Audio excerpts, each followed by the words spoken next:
Thank you. Good morning, Ms. Monica. Good morning.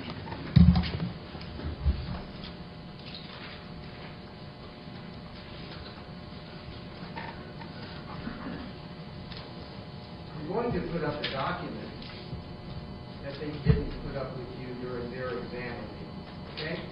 Sure.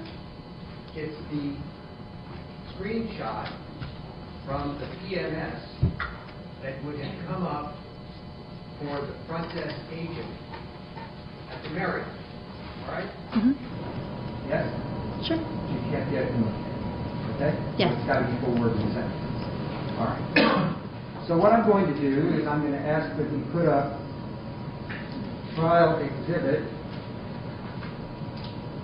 number 5.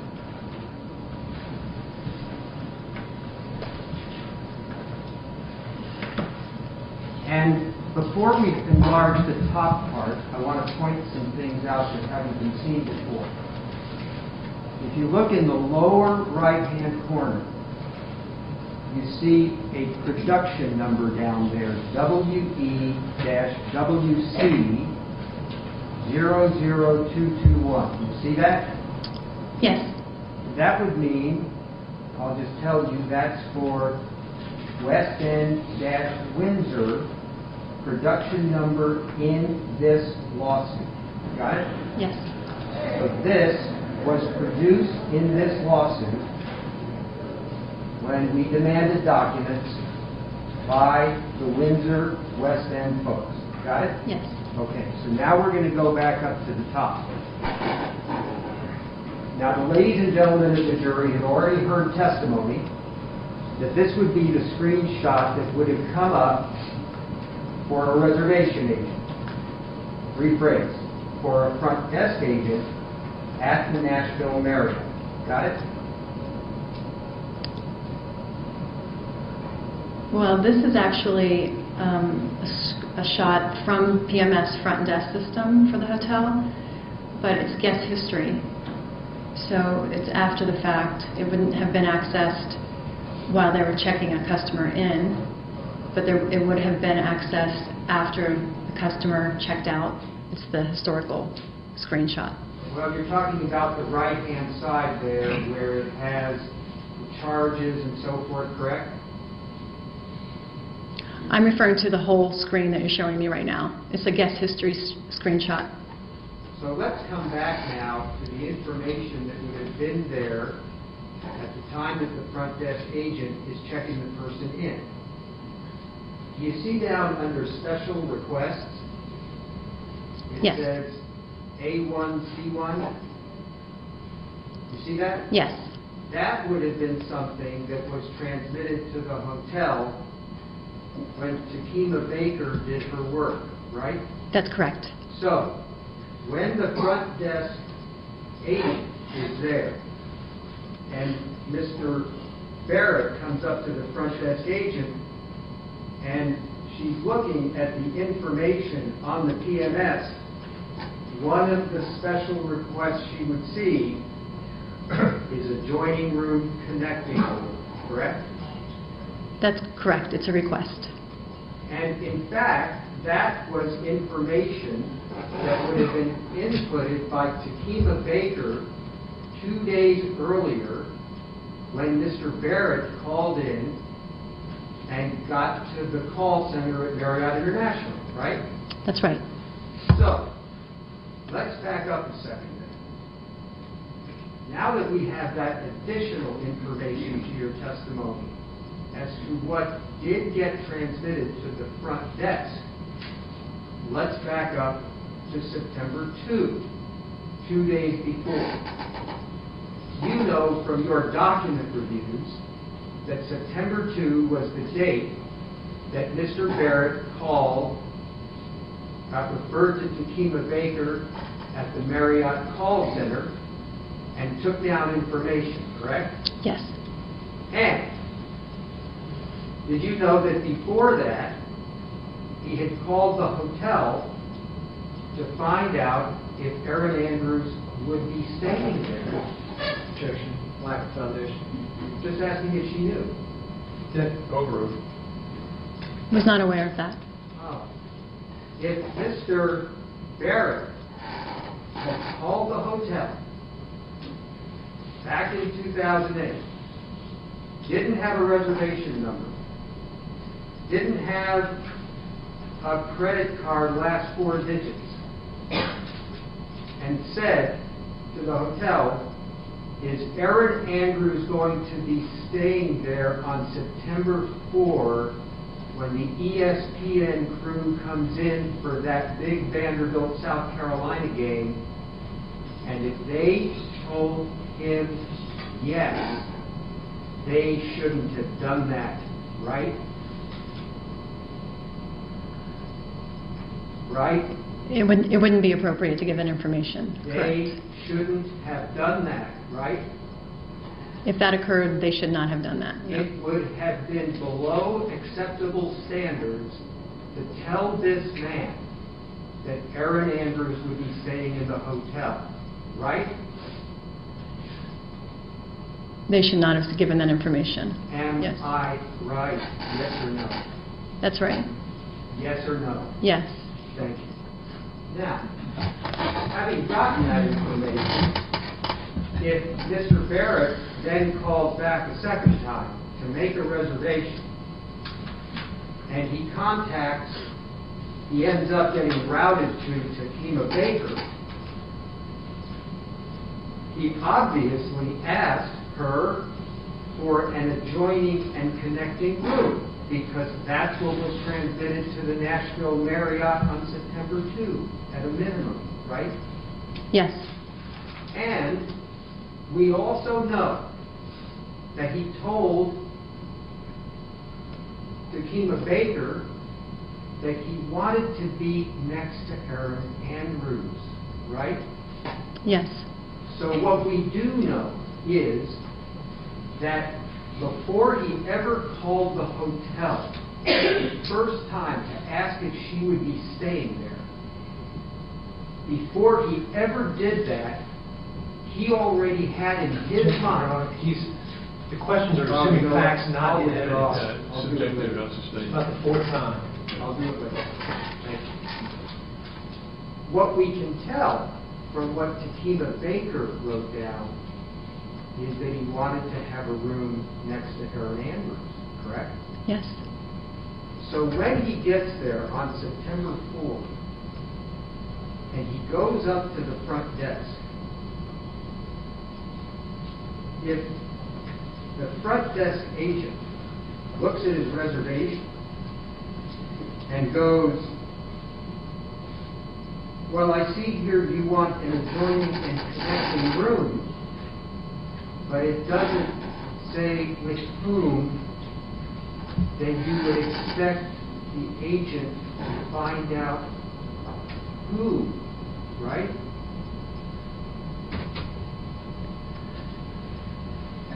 If the guest requested it at check-in, The guest requested it, right? it's noted on the reservation. I think at the point of check-in, whether or not a front desk clerk would look at that A1, C1 and inquire about it, I can't comment, because typically any request to join or connect is done prior to the check-in process, maybe the day before. So if they would have noticed it, they may have inquired, but I would think typically the customer at this point would say, I'm checking in and I have a particular room type I'd like, or preference I would have. Boy, the front desk agents are trained to go down to special requests to make sure that they make the customer happy, right? Objection, lack of foundation as to training at the hotel level. Overruled. Right? Can you repeat your question? The front desk agents are trained to go down to special requests and to try to satisfy the customer's special requests, right? Yes. For example, 2F there, does that have something to do, under the special request area, does that have something to do with feathers? I believe that's 2 feather pillows. Yes. Okay, so you want to make the customer happy, you go down to special request and make sure that the customer gets the kind of pillows, right? The special requests that come through for this case, at various points in that transmittal, various departments would look at this information. So in your example of the 2 feather pillows, it wouldn't be up to the front desk clerk to read that. It would be up to the housekeeping people to go pull that and have that ready as an example. The adjoining and the connecting room requests are typically reviewed prior to the day of arrival, because in a hotel, if rooms have to be in a particular placement, it's kind of a jigsaw puzzle, right? You just can't always day of adjoin a room if someone happens to be already in that room. So you have to kind of put connecting rooms together ahead of time and block them. And the front desk, typically if someone checks in, if it's a king and there's no adjoining, the system would automatically assign a king. They wouldn't always have to say, what did they request, what did they get? They might assume whatever's propagated in the reservation was already decided by the system. So while they may have been trained to know what the special requests are, what I'm saying is they might not look there first and always say what exactly is here and is everything exactly how it is. They may have anticipated someone prior the day before would have done that, is my point. So let's step back a day or 2 in time to September, say, 2nd or September 3rd. We've heard testimony that the National Marriott would pull information to make sure when the 4th came up, they had things well enough organized as to who's going to be where to make people happy. Got it? That's what they're supposed to do, right? Yes. Okay. So what you're saying is that somebody or some group of people 1 or 2 days before would have pulled up this information and seen what happened. Well, can you take the arrows off of it? Not you, that's okay. I'll try. Bring it There.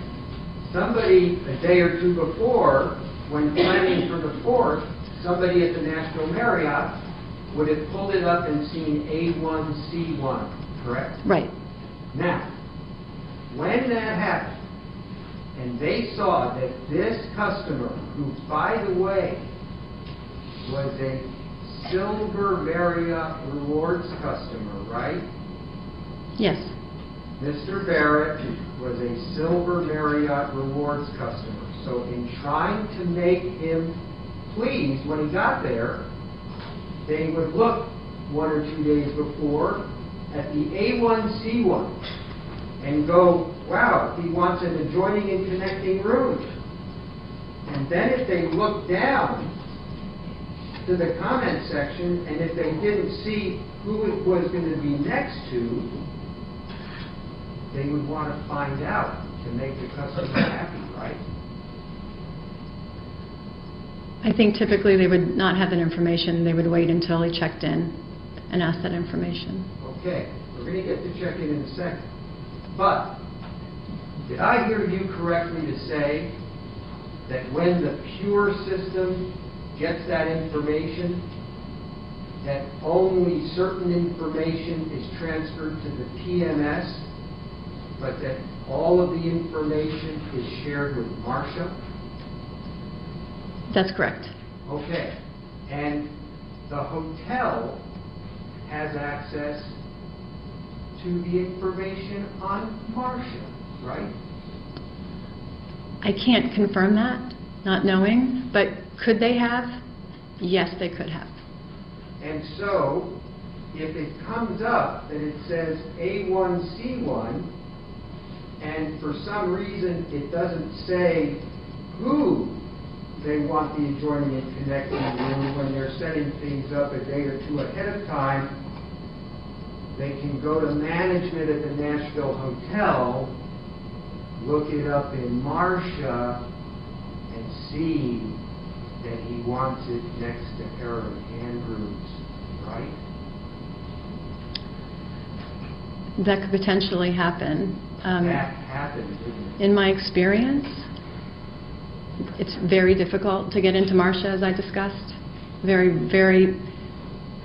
I couldn't comment how many people at that property even understood how to get into Marcia, so the likelihood of that happening, in my experience, would be slim. And so if they couldn't get into Marcia, but they want to keep that silver Marriott Rewards customer happy, they could call Marriott International and say, who did he say he wanted to be connected to, right? They could potentially do that, yes. And you sometimes get calls from hotels saying, I need some clarification on the reservation that was sent to me, right? I would think in most cases the front desk person would wait until the check-in and inquire at that point. My question is, you sometimes get calls from the hotel saying, there's something I want to clarify. Sure. Right? Sure, we get calls with questions, Okay. yes. So number one would be, what we're now looking at is that the special request that got to the front desk PMS screen at Marriott did say that this Silver Rewards Marriott customer wanted to be in an adjoining and connecting room to somebody, right? Yes. We then know that management could have gone to the Marcia information that was right there at the Nashville Marriott that had been transferred by Marriott International to the Nashville Marriott, could have gotten onto that system and then seen who it was, Erin Andrews, right? That's a possibility. And then if they didn't know at the local Marriott how to use Marcia, then they could just call your call center and ask for clarification, right? Yes, that's true. Now, do you see that code M4 under special requests? Yes. That means do not move, doesn't it? It does. And then in the comment section, it is typed out again, do not move, correct? Yes. That information is not something, that limited piece of information is not something that's transmitted by the Marriott call center to the hotel, right? Right. The Marriott call center cannot put people in specific rooms, right? Right. That gets done by the Nashville Marriott, right? Right. And so when it says do not move, that means that someone at the Nashville Marriott, after looking at A1C1 and then finding out whatever they needed to find out, assigned a room and then said, do not move. Speculation, Your Honor. Sorry. Speculation, Your Honor. No room. Right? At some point that was typed there. It's difficult to know when that comment was put there. But yes, someone at the front desk typed that at some point. Okay. So now let's talk about that moment when you said all else has failed. The local Marriott hasn't been able to figure out who A1C1 was about. And so the customer comes up, Mr. Barrett. And the front desk agent says to Mr. Barrett, well, I see here it says A1C1. Well, he wouldn't say that, would he? No. Would she? No. Okay. The front desk agent says, I see here you want an adjoining and connecting room. Who would you like it to be adjoined to? And Mr. Barrett says, Erin Andrews. At that point, in 2008, would it have been required that the front desk agent first call up to Erin Andrews and tell her there's a man here named Michael Barrett who wants a room next to you? Is that okay? Is that what that front desk agent should have done? That wouldn't have been required in 2008.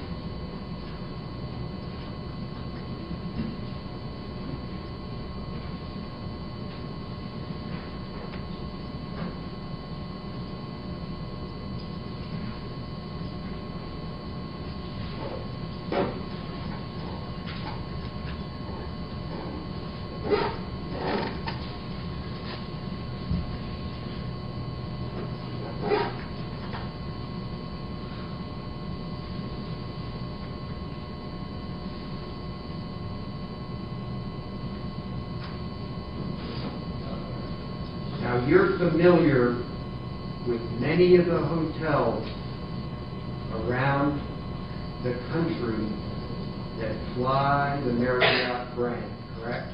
Yes.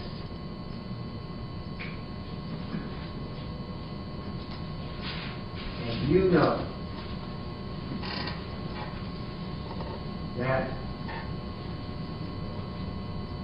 there should be no phones available to customers that have a screen on them that give information about person or room number, right? Yes.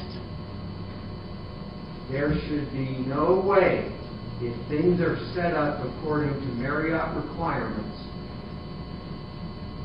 that a person can come into the hotel and get access to a phone that has a screen on it and try to find out somebody's room that way, correct? Correct. And house phones have absolutely no screen on them, correct? Right. Yes. So if Mr. Barrett were to say that the way he got Erin Andrews' room numbered was he called on a house phone and there was a digital screen that told him, that's impossible, right?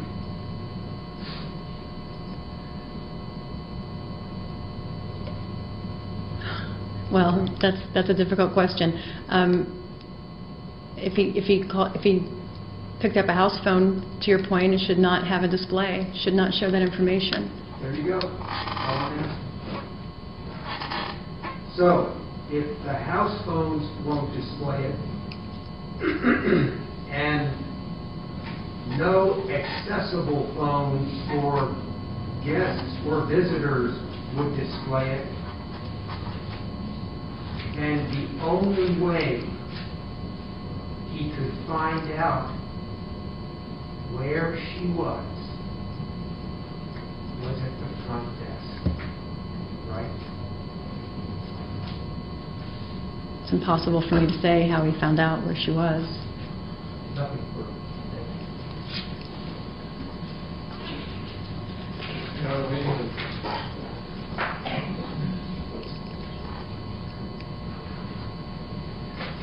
Billy first.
Just on the contrary, I just have a couple of quick things.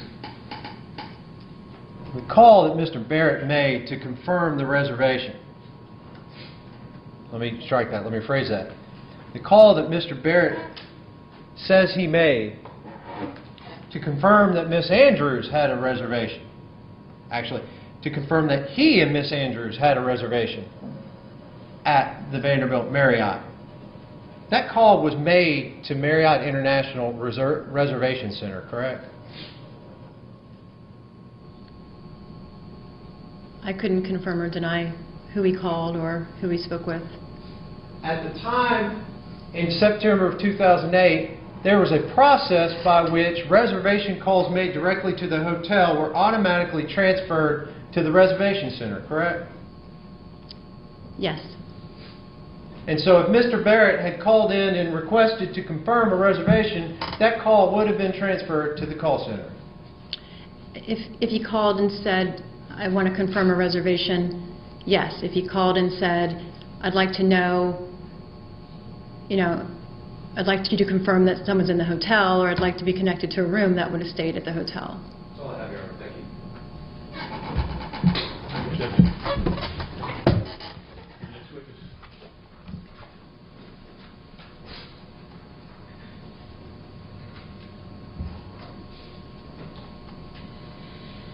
Next, we'd like to play the audio-visual deposition of Lauren Comstock. And this testimony was taken under oath in New York City on May 28, 2015. And the first voice you'll hear is a defense lawyer. And then the next voice you'll hear will be my voice.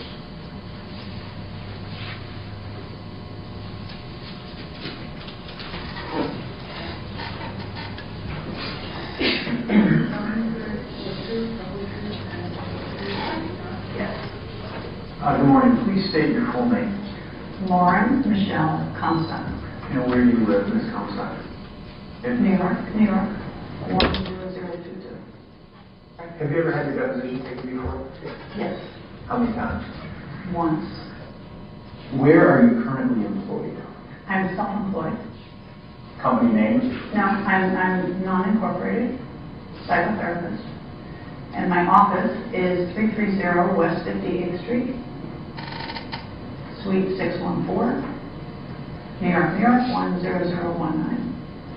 And is that the only office you practice out of? Yes, What type of business do you have? psychotherapy, private practice. And how long have you been in private practice for psychotherapy? Since 1997.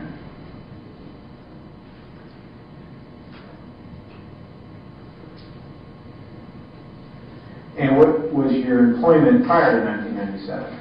I was employed by IBM, by a company called ROLM, R-O-L-M. Before that, Xerox.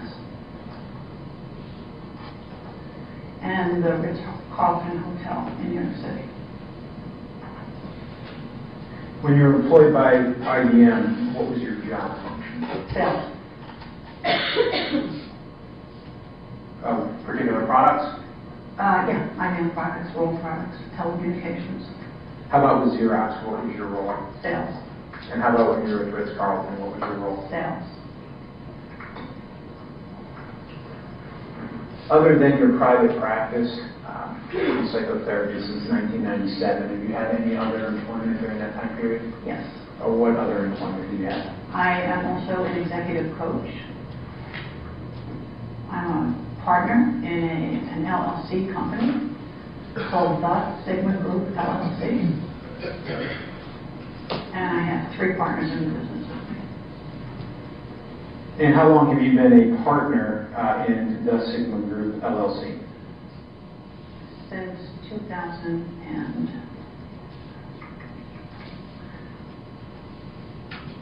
I would say 2008. around that time. And, I'm iffy on the date, I would have to, it's been quite a while. okay, and are you currently a partner in the Sigma Yes. Group LLC? Yes.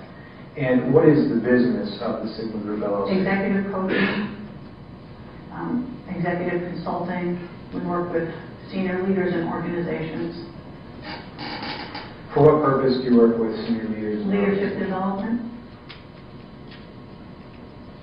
What do you mean by leadership development? helping senior leaders become better leaders, better team builders, solve business problems, set strategy.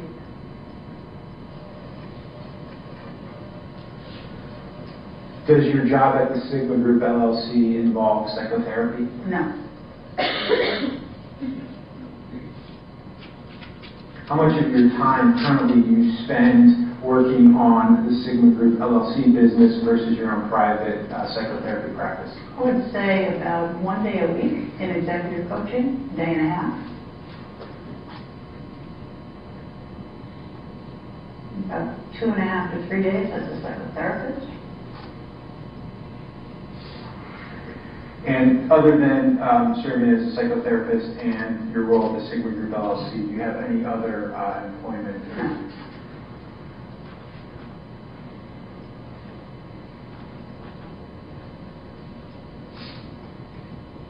Your work with the Sigma Group LLC, is that here in New York City? New Jersey, New York, where the client is. Your private practice in psychotherapy, how many patients are you currently seeing? I average about 25 a week, sometimes more, sometimes less.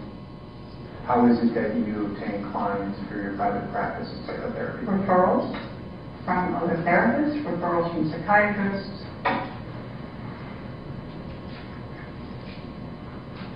Do you have a website? No, Any advertising in the yellow pages? no, 100% referrals, correct? yes. In your job in your private practice in psychotherapy,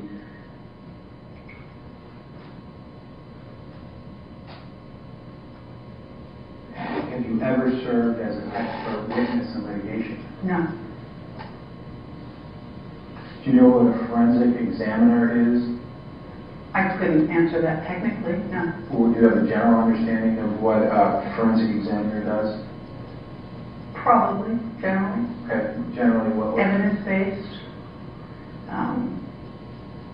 person who testifies? Have you ever played the role of a forensic examiner? No, Do you consider yourself more of a treating clinician? yes.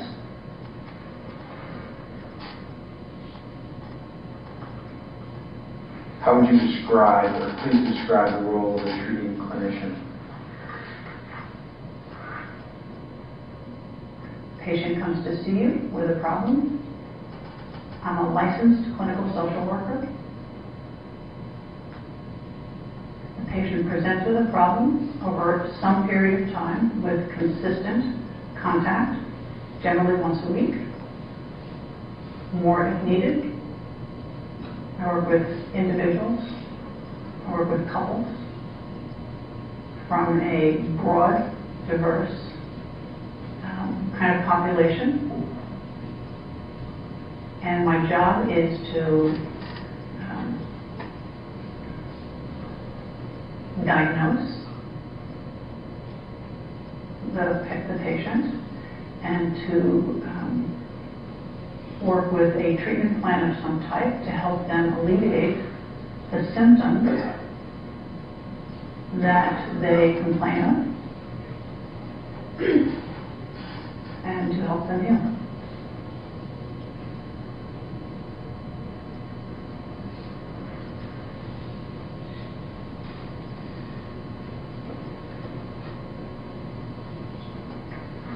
You mentioned you're a licensed clinical social worker. Who are you licensed by?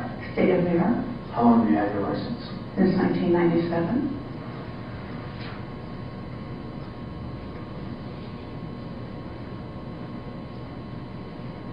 And I think your license is current? Yes, I have it with me if you need a copy. Did you go to undergraduate college? Yes, Did you get a degree? yes, What did you get a degree in? psychology.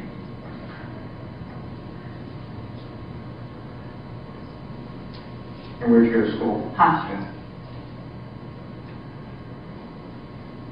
And do you have any postgraduate? I have a master's in social work from NYU.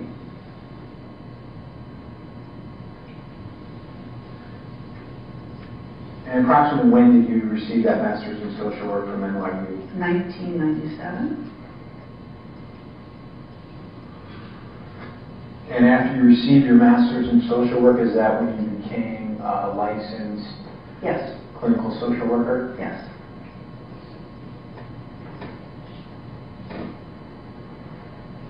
Other than your master's in social work from NYU, any other postgraduate education? Yes. I have a certificate in psychoanalysis and psychoanalytic psychotherapy. Are those two separate certificates? The one certificate that covers both topics. And when did you receive that certificate? 2001. And that's from an institute. They do that in institutes here in New York called NIP, which is National Institute for the Psychotherapies.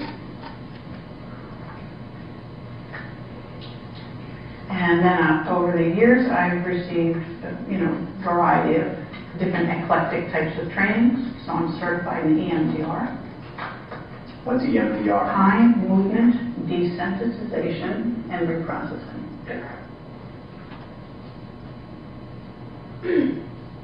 And I've taken a variety of training seminars on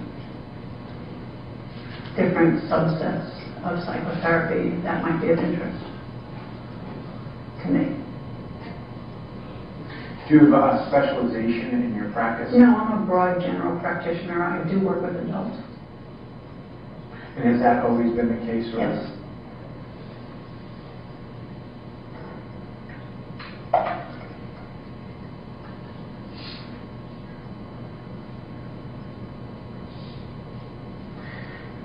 Did you receive any specialized training when you were getting your master's in social work from NYU? No. Do you have any other licenses or certifications that you haven't told us about? No. As a licensed social worker, are you able to prescribe medication? No.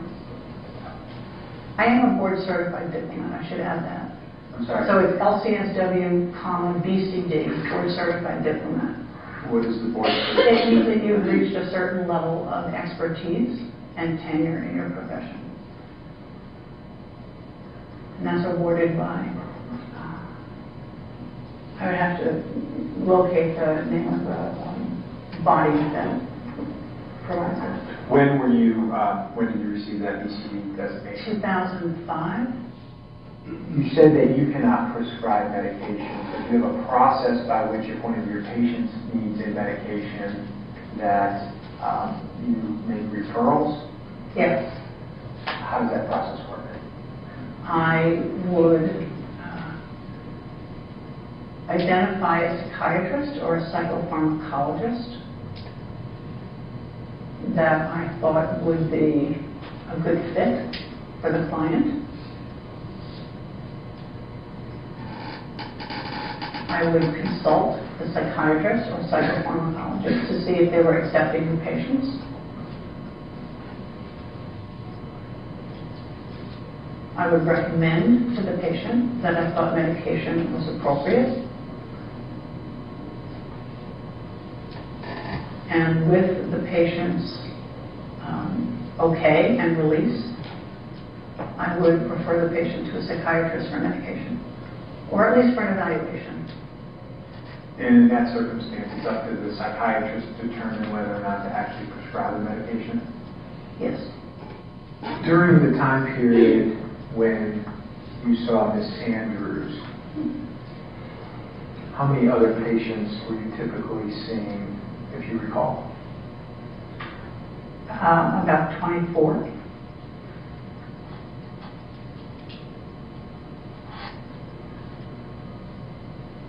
And that would be 24 patients in a week? Yes. How many patients would you typically see in a day? It can be anywhere from 4 to 8 or 9.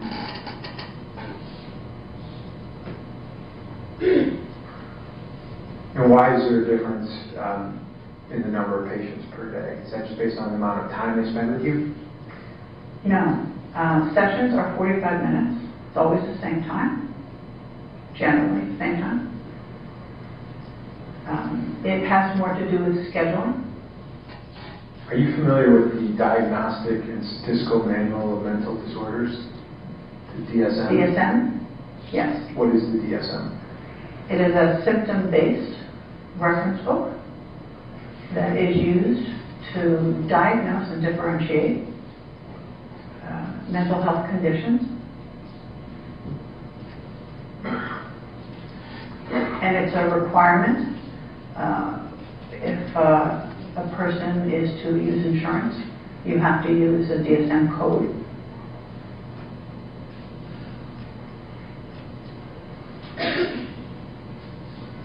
Do you use the DSM as part of your clinical practice? Yes. Have you used the DSM, one of the various editions of it, throughout your career in psychotherapy? Yes. Do you currently use the DSM? Yes. What edition? 4, which is current. And do you use DSM codes as part of your regular practice? Yes. And besides using DSM codes as a requirement if the person uses insurance, is there any other reason you use DSM codes? It's used primarily to assist in diagnosing and differentiating between conditions. Now, if you make a diagnosis of a patient, do you use a DSM code? Yes. And when you do an individual session, do you take notes to record what goes on in that session? I might take notes in the first session.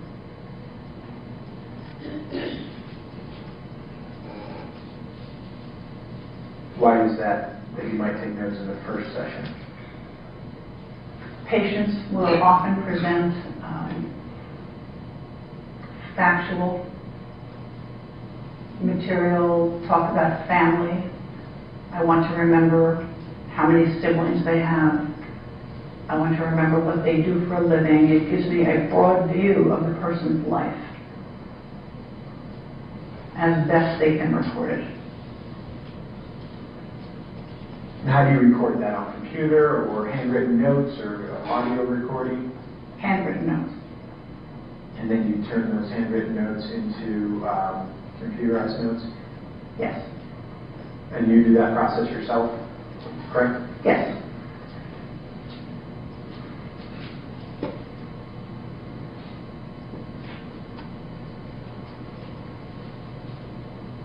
Is there a reason why you need to take notes after that first initial session with the patient? I suppose there is, but it's not a common practice I employ. If I had to, maybe into the second session. I thought it was appropriate. And what considerations do you factor into whether it's appropriate to continue to take notes or not into further sessions? If I don't fully understand the circumstances I'm looking for, if I haven't gotten answers to the questions I had asked and I thought that it was relevant, I may have run out of time in the first session.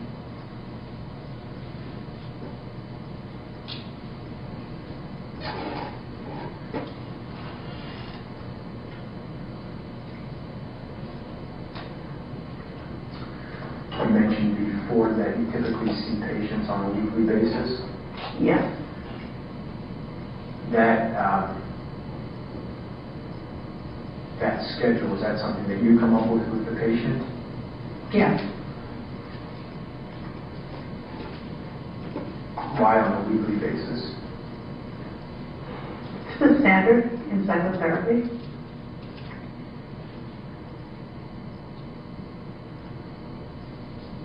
Do you know where that standard comes from? Is that something you were taught or in the industry? Understood. Sometimes twice a week is good, but generally once a week. And why is once a week generally good?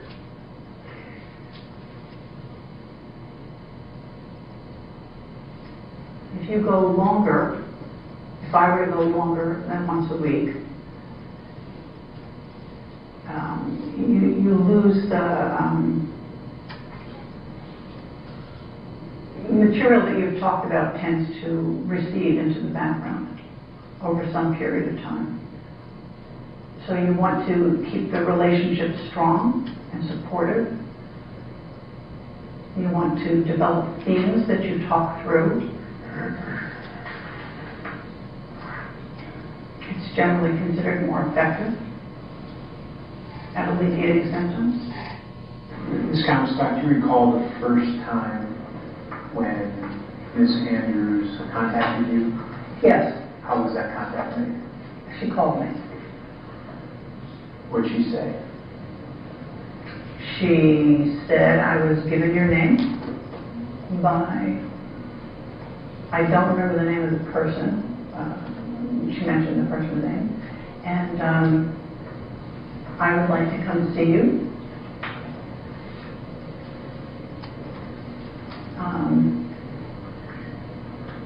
For an incident that happened to me. Do you recall approximately when that telephone, that first call from Ms. Andrews took place? I don't know exactly, but probably a week before I saw her, or a few days before I saw her. Prior to Ms. Andrews making that initial call to you, did you know who she was? No. Prior to Ms. Andrews making that initial call to you, had you ever heard anything about the incident that we're here in this case dealing with? No.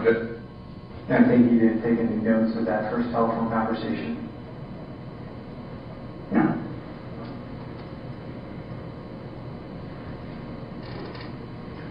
And then there came a point in time when Ms. Andrews came to your office and visited you for the first time, correct? Yes. And you had then a series of sessions with Ms. Andrews at your office, is that correct? Yes. During that time period where you were providing therapy sessions to Ms. Andrews, did you ever have any further communications with her by telephone? I don't recall. If I did, it might be to reschedule an appointment. Something like that, or confirm a time, but it wouldn't be therapy over the phone.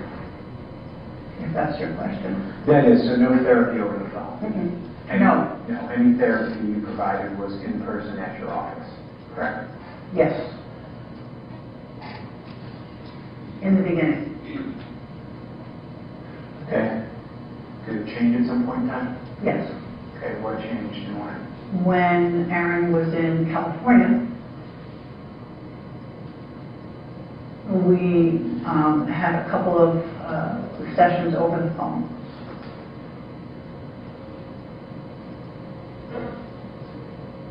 And it's towards the end of therapy.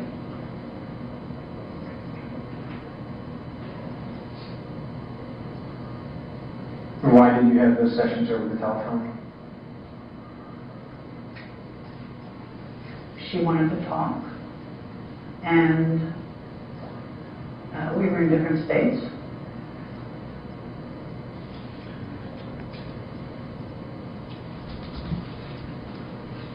were those pre-scheduled sessions? Yes.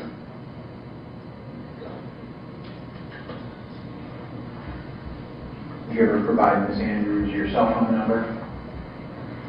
No. Did you ever provide Ms. Andrews your home phone number? No. When you had those therapy sessions with Ms. Andrews by telephone, you were at your office? Yes.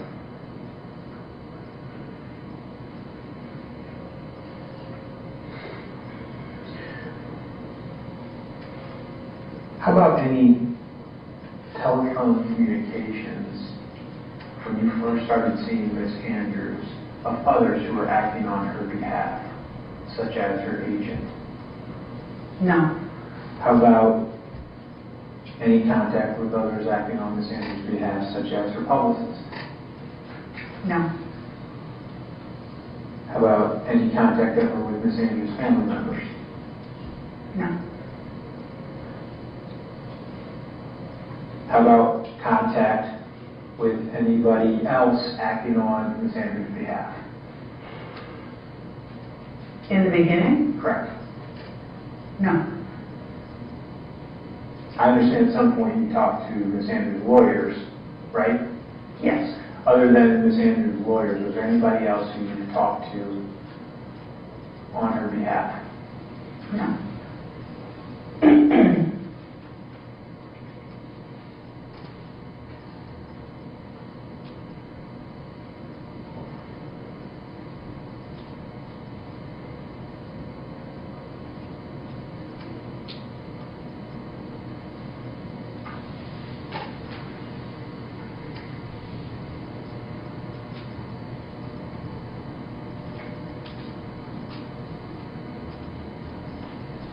Do you know who Dr. Susie Dupuy is? No. At some point, Ms. Andrews stopped coming to see you for psychotherapy sessions. Is that correct? Yes. Do you know why the sessions with Ms. Andrews stopped?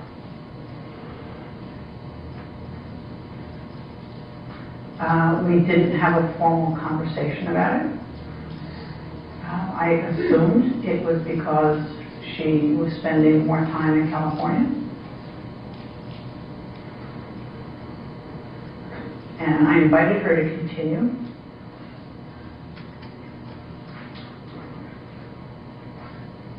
But it's difficult to do much over the telephone. It's better to meet with someone in person.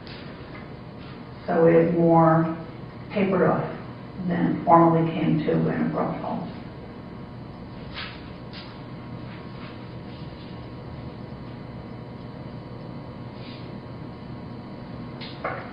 Did you have a conversation with Ms. Andrews about continuing to have sessions over the telephone? Yes. And what did Ms. Andrews decide? She said we would try. And were there further attempts to have therapy sessions over the telephone? I'm not sure what you're asking. Did you have, after you had that conversation with Ms. Andrews about having further therapy sessions over the telephone, did any further therapy sessions actually occur over the telephone? Yeah, I can't tell you specifically in terms of the date I had that conversation with her. I invited her a few times to continue and to schedule. So I don't know where if I can place that phone call in the context of, date. Did you ever refer Ms. Andrews to another therapist in California? No. Did Ms. Andrews ever ask you to refer her to another therapist? No.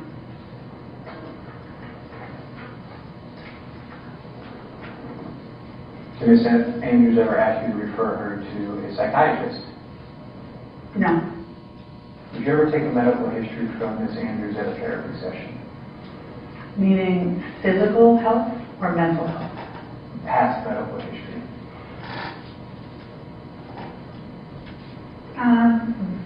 Limited. was it limited? She came for a very specific reason. I took what I would call a clinical assessment.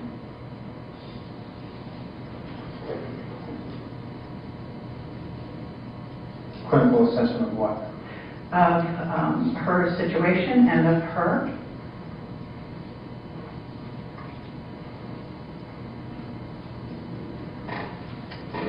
You never reviewed any past medical records of Ms. Andrews? No.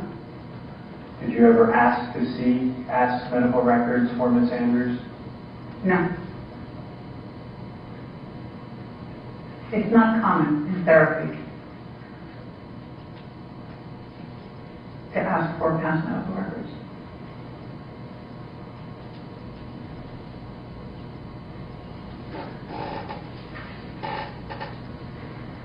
And is that because there's a presumption that what the patient is telling you is true? Yes.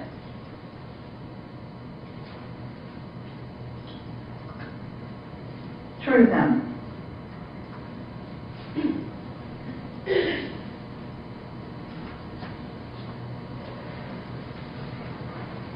And as a clinician, it's not your job to judge whether it's true or not. Is that correct? Correct. So you don't have any first-hand knowledge of what occurred at the National Marriott Hotel in September of 2008? No.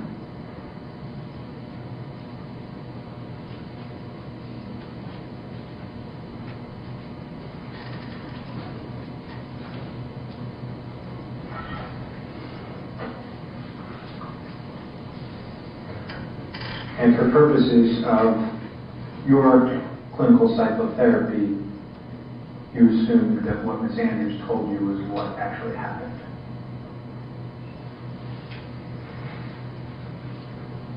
It's not my, I would say yes, it's not my job to verify the facts. It's my job to treat the patient.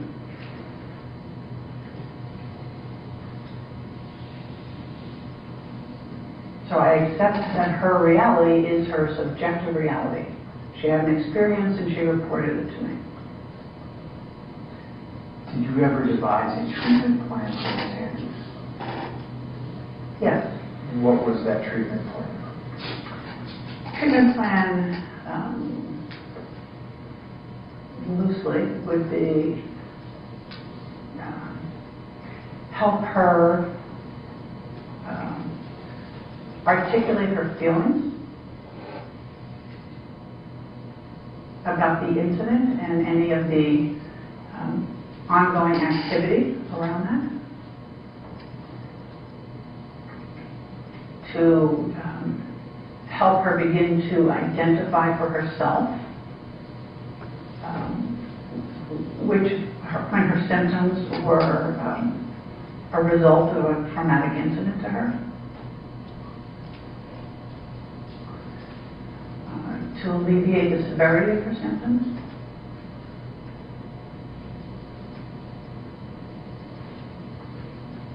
And to help her accept that, you know, this is what happened and she would have to live with this.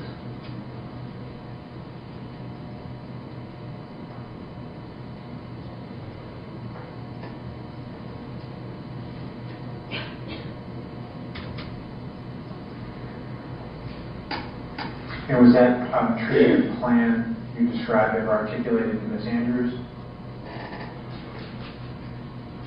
Loosely. What do you mean? I didn't write it on a piece of paper for her, but I knew where I was headed.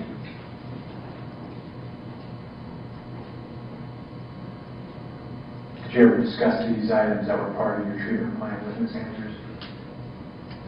Loosely. Again, what do you mean by loosely?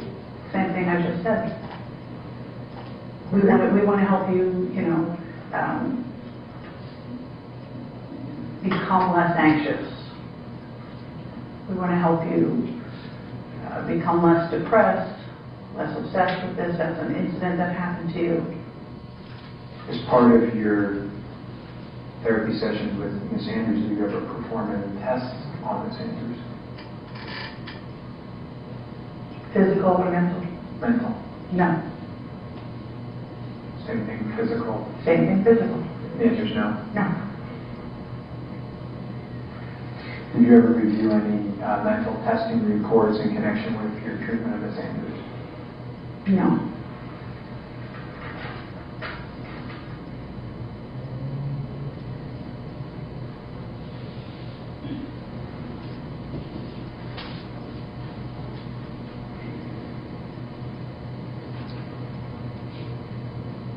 As part of your treatment plan, did you make any determination as to how often Ms. Andrews should be in treatment, therapy sessions?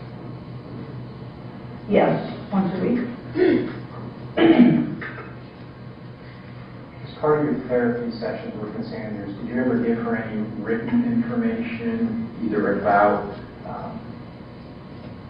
the treatment plan? No. Did you ever give Ms. Andrews any written information about anything having to do with her therapy? No.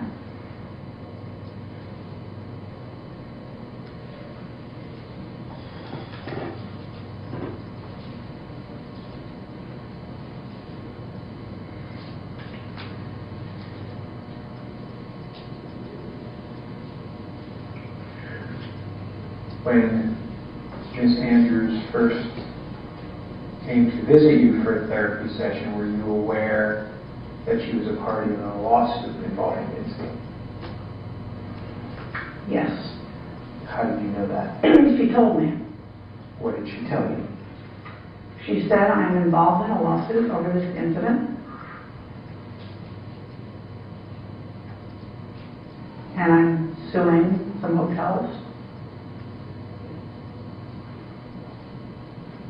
for negligence, or I'm not exactly sure, what the phrasing was, but yes, I did know she was involved in a lawsuit as a plaintiff.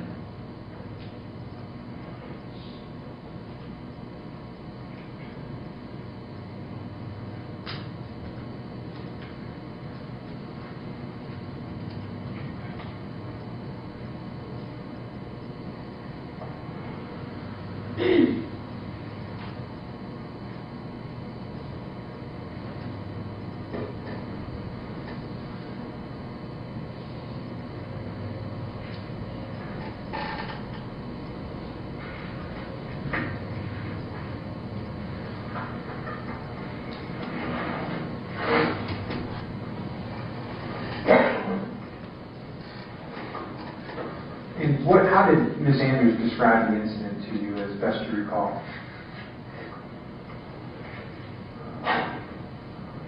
She said that she traveled a lot for business,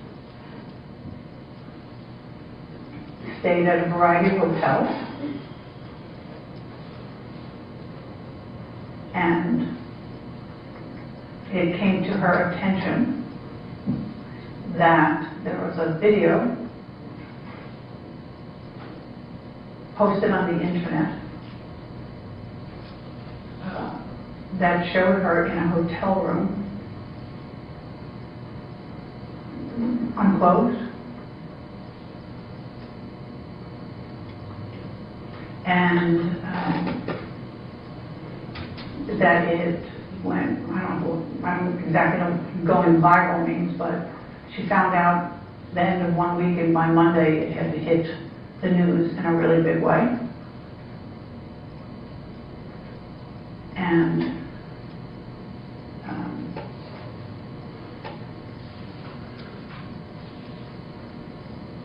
she was extremely distressed and humiliated.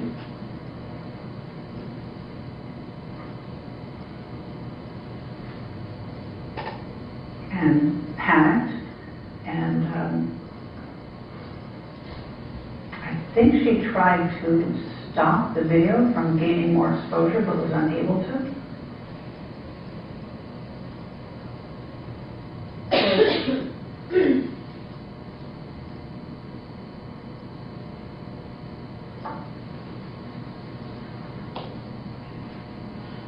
Are we just describing the incident? I mean, that's pretty much the incident, I guess. That was the question. Do you understand what Ms. Andrews described to you as the The incident, yes. I'll go ahead and mark this as Exhibit 1, please.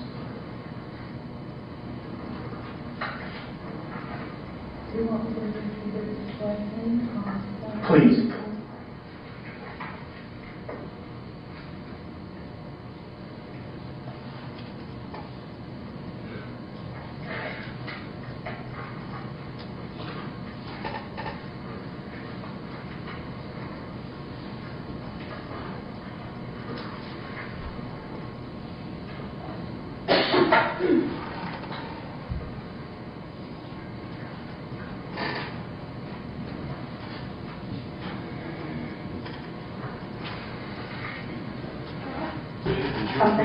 Right? Ms. Comstock, I'm showing you what's been identified as deposition exhibit. You don't need a recess.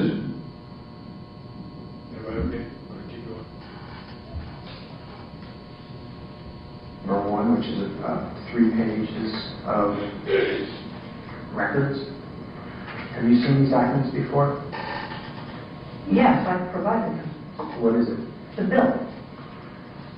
These are the bills, or a summary of the bills that you sent for services for therapy sessions to Ms. Andrews. Yes.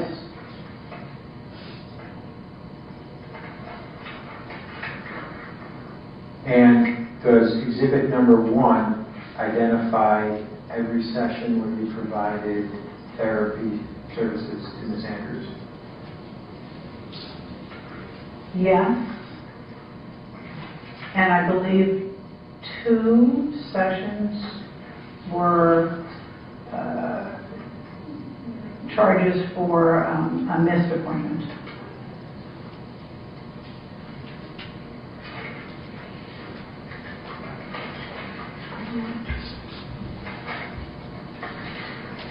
Based on exhibit 1, the first session you had with Ms. Andrews was March 19, 2012, is that correct? Yes. And the telephone call you referred to earlier, that happened at some point before that first session. Yes. And the last session you had with Ms. Andrews,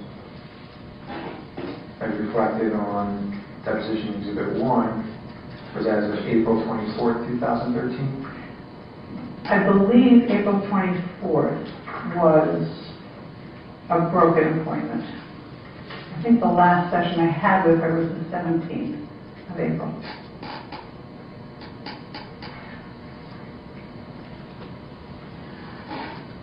And you have been, have you been paid in full for the services that you performed for Ms. Andrews?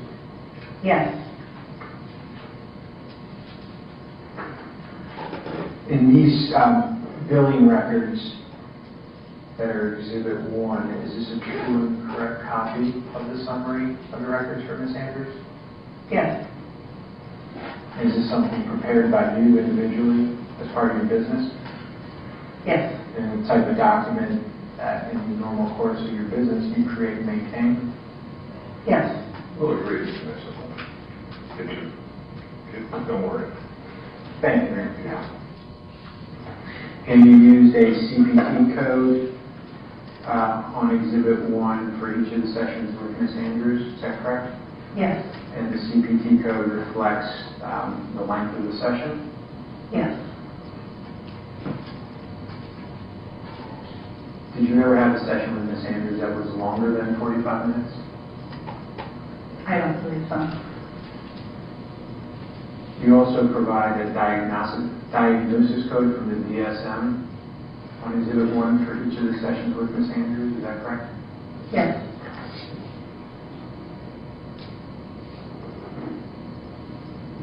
And based on your therapy sessions with Ms. Andrews, you applied diagnosis code 309.9? Yes. And that code stayed the same throughout all of your sessions? Yes. And that diagnosis stayed the same throughout all of your sessions?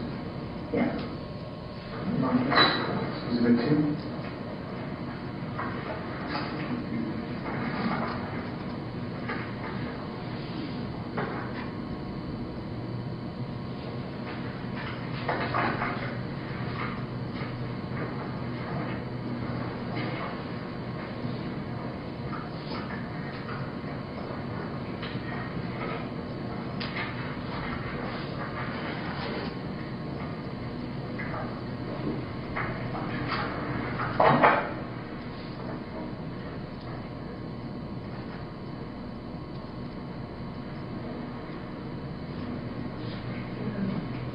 Thank you.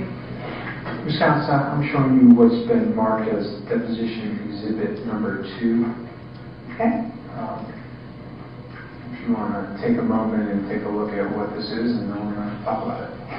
Okay.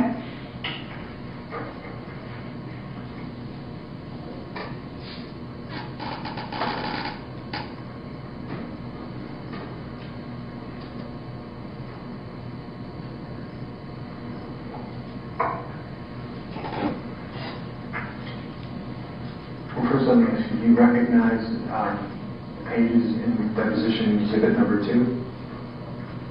Yes. What are they? They are my session notes that I keep for my own purposes. And you prepared these session notes yourself? Yes. And these are the session notes from each of your individual therapy sessions with Ms. Andrews? Yes.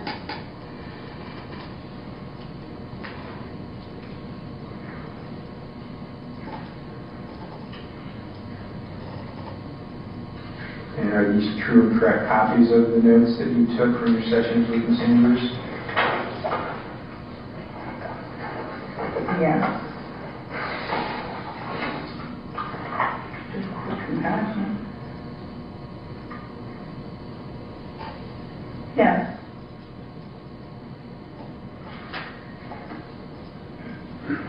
And were each of these notes prepared at and near the time of your individual therapy sessions with Ms. Andrews? Yes.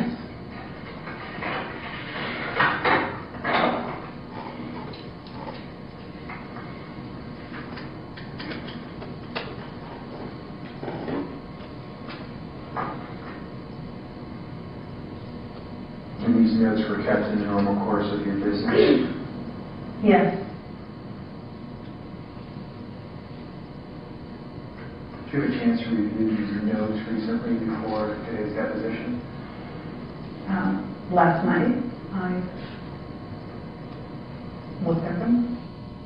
As part of your therapy sessions with Ms. Andrews, did you ever get on the internet and perform any searches regarding information that was on the internet about Ms. Andrews? No. It's generally not considered ethical to do that, especially without a patient's permission.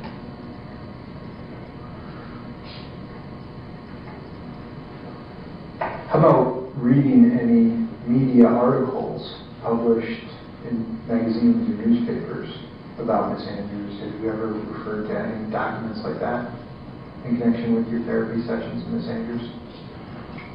There was one time later in the treatment where Erin knew that or had heard that some article was going to come out mentioning that she had been subpoenaed, and she thought I would be mentioned in it, and she sent me a link to it, and that I did look at. Besides that article with regard to the subpoena, is there anything else that you looked at as far as newspaper, magazine, or internet story involving Ms. Andrews? Not purposely, not in search of anything, because it's not really what you do with therapy. As I said, it's not considered ethical to do background work on a patient. You take the patient at her word, and you work from there.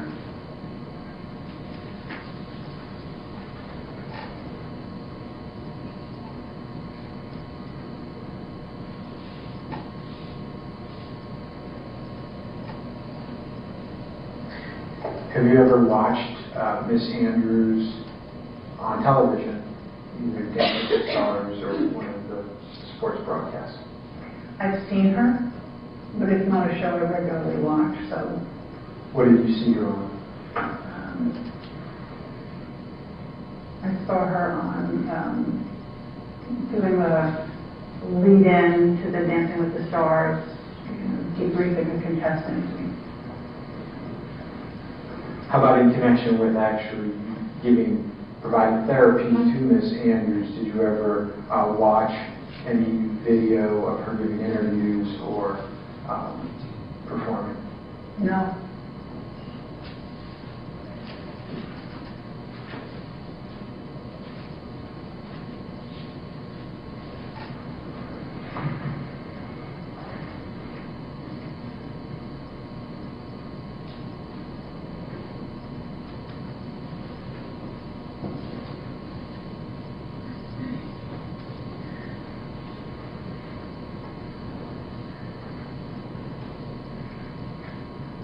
Do you know, or can you tell us why you took written notes of each of the therapy sessions that you had with Ms. Andrews? It's my practice in general with any patient. I will jot notes to myself at the end of the day.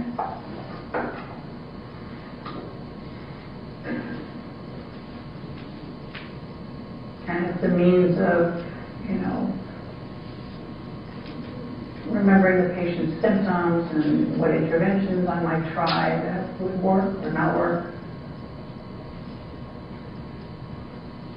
So, measuring, are we helping to alleviate symptoms or not?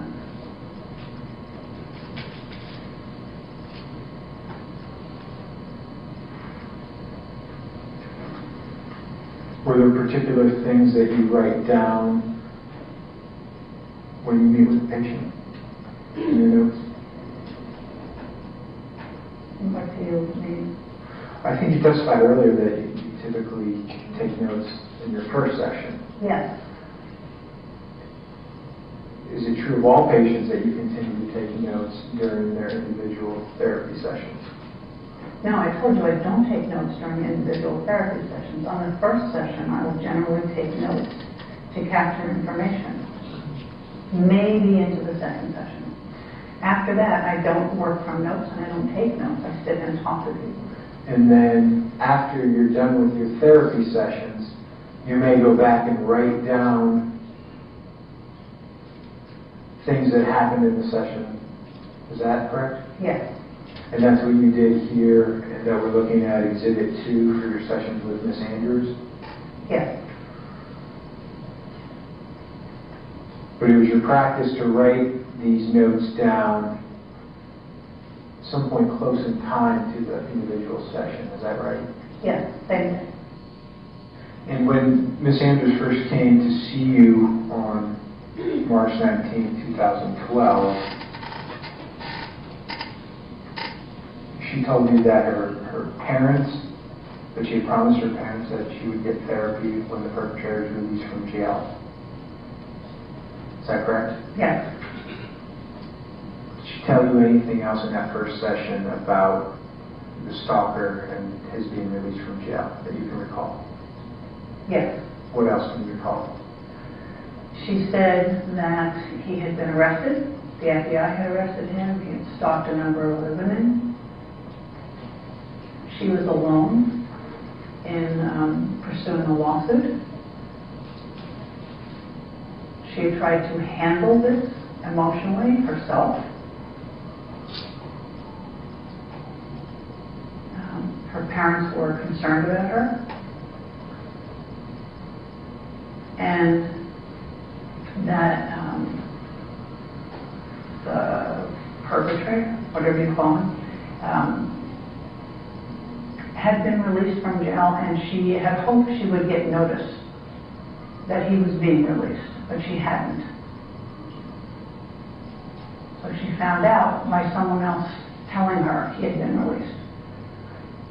So again, she was caught by surprise. It's like the incident when a video was, released on the internet, and then she finds out. Can you say caught by surprise? You were talking about caught by surprise that he'd been released from jail? Yes. And she was extremely concerned that this would reinvigorate the story on the internet. And that, people would again start looking for her video, and that she would again be the subject of humiliation and embarrassment. You can see by the notes, she told me how it happened. Yeah, let me ask you about that. So it says here that the perp checked into the hotel one day ahead of the patient, got hotel to place him next to patient room, and to notify him of any movements in patient location. Hotel allowed this without notifying Erin. Perp had saw peephole and door and filmed. I'm sorry? I'm just reading the next line. Yes. Besides what's written here, did Ms. Andrews tell you anything else about how she believed this happened? She believed that he had been stalking her for an extended period of time. And she believed that he checked into the hotel and no one verified that he had any relationship or reason to be placed in any proximity to her.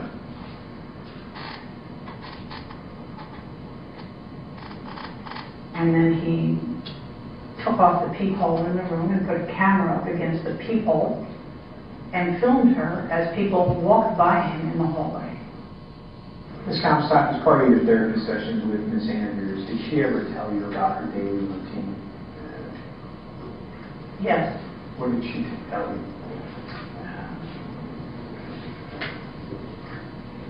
About her job, going to work,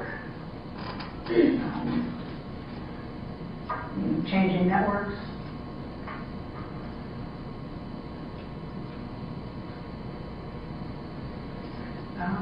People she interacted with, family.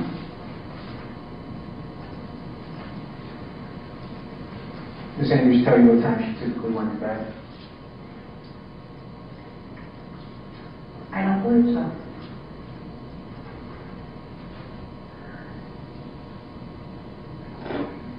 Ms. Andrews tell you about anything that she could not do in 2012 and 2013 when you were seeing her in therapy sessions that she could do back in 2008 before the incident? Yes. What she couldn't do was she couldn't get through the day without fear and anxiety and checking the internet for articles about her, comments about her, a lot of chat rooms where there were negative comments made, and she found them very distressing related to the incident. My question was a little bit different. Okay. Let me try it maybe differently then. What I was asking about is activities that she used to be able to do before the incident in 2008 that she no longer could do in 2012 when you were treating her. Okay. I would say specific to activities, she could function. She has resources, internal resources. She could function. She could do her job. But she was very preoccupied with the emotional aspect of this, which took a good amount of her time and emotional energy. So I guess what she couldn't do was get through the day peacefully. Sorry. And do you know when that started where Miss Andrews could not get through the day peacefully? I know that she reported it as going on while I was working with her.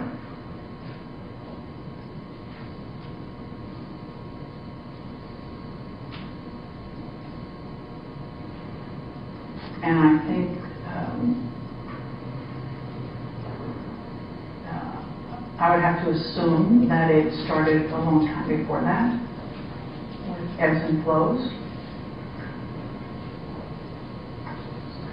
What is the basis for that assumption? What's the factual basis for that assumption? There's not a factual basis, it's what the patient reports. So if she tells me that she was very, very distressed when this happened, I take that at her word. If she tells me she is fearful of another video coming out, if she's looking for that bomb to drop, I take her at her word. So at what point in time did Ms. Andrews tell you that she could no longer peacefully get through her day? When did that begin? I don't think I can give you a start date. I know that it was happening when she came to me because she had a precipitating incident, which is that he was coming out of jail. So when, as I say, she had, she would report ebbs and flows. I think when the incident, she said when the incident first happened, she was very, very troubled by it.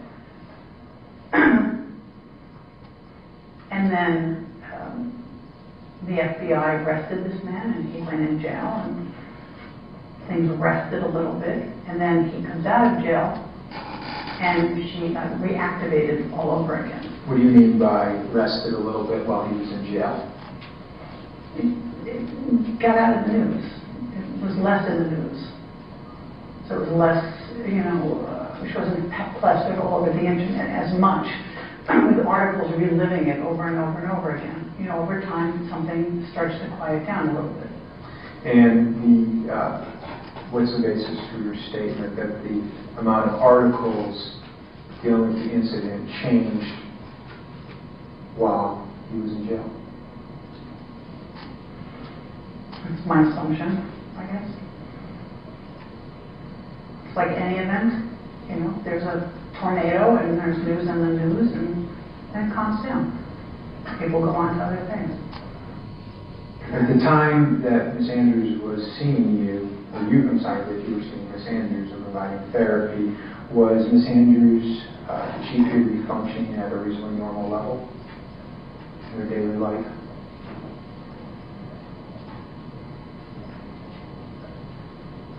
Yes.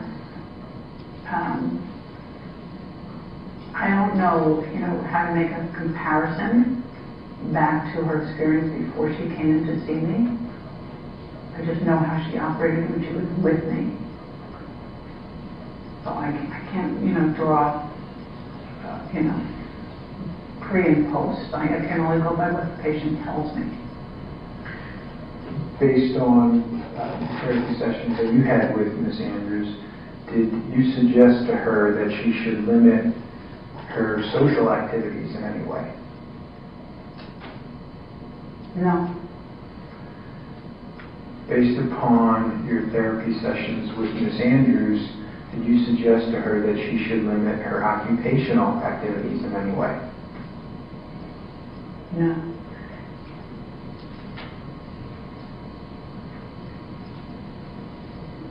Based on what you saw of Ms. Andrews in these therapy sessions, did you suggest any limitations at all on her daily living?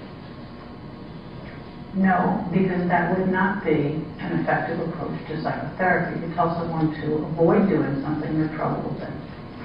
The effective approach would be to find ways to cope with it and to try to resume living as best you can. So when you can tell somebody who, to avoid something, it's not going to help them get better. In your practice, do you ever tell patients to avoid situations that cause them anxiety? It's a broad question. I might tell someone, not to see their mother if it's a terrible relationship, take a break. But in general, if a person has anxiety or depression or obsessiveness, you try to help. What I did with her is try to help her to live as normal a life as she could and to try to work to alleviate the symptoms that were getting in her way of feeling joyful about anything or feeling relaxed about her life. So you encourage the person to try to get better. During the period of time you provided therapy to Ms. Andrews, you said you talked about her job, correct? Yes. Was your job important to her? Yes. How do you know that? She told me. What did she tell you? She told me that she had aspired to be a sportscaster from the time she was a little girl, and that she had worked hard to establish herself, and that she was concerned that this incident made a mockery of her, and that it would impact people being able to take her seriously. Did she tell you that she enjoyed her job? Yes.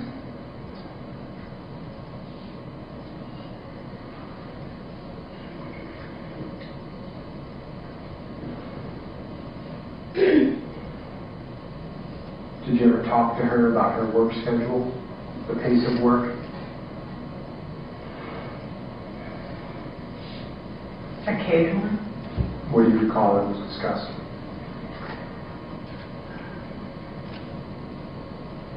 She changed networks. She started a show with a couple of other sportscasters.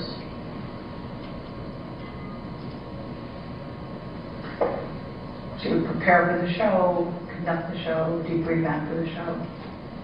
Did Ms. Andrews ever report any stress or anxiety dealing with her change of networks?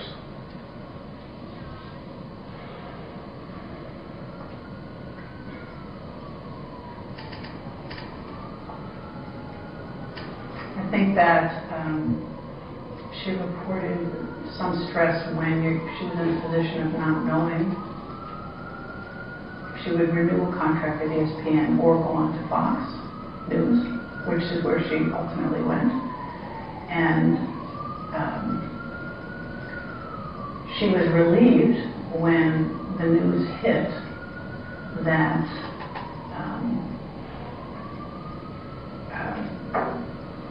about her changing the networks, that what was reported was that ESPN was not picking up her contract.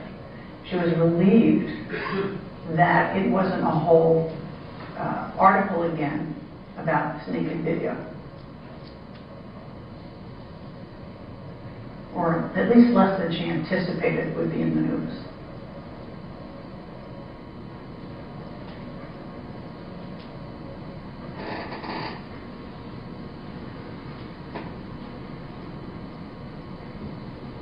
Did you ever have discussions with Ms. Andrews about her exposure in the media as far as attending events, public events?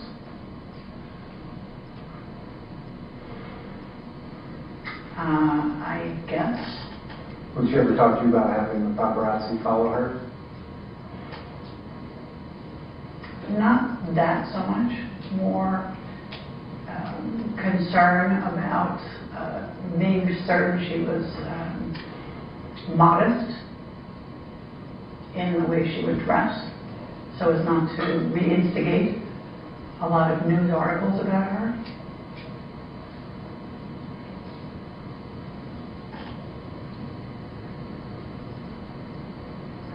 Did you ever have discussions with Ms. Andrews about her use of social media? Not that I recall. Just 3 years ago.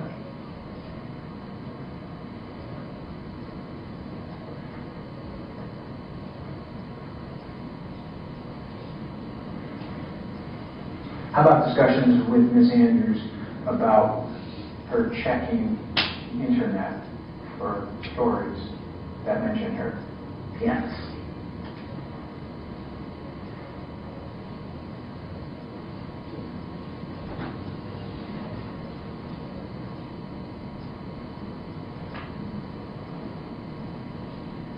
Was, based on your observations, was Ms. Andrews' public persona important to her? Yes.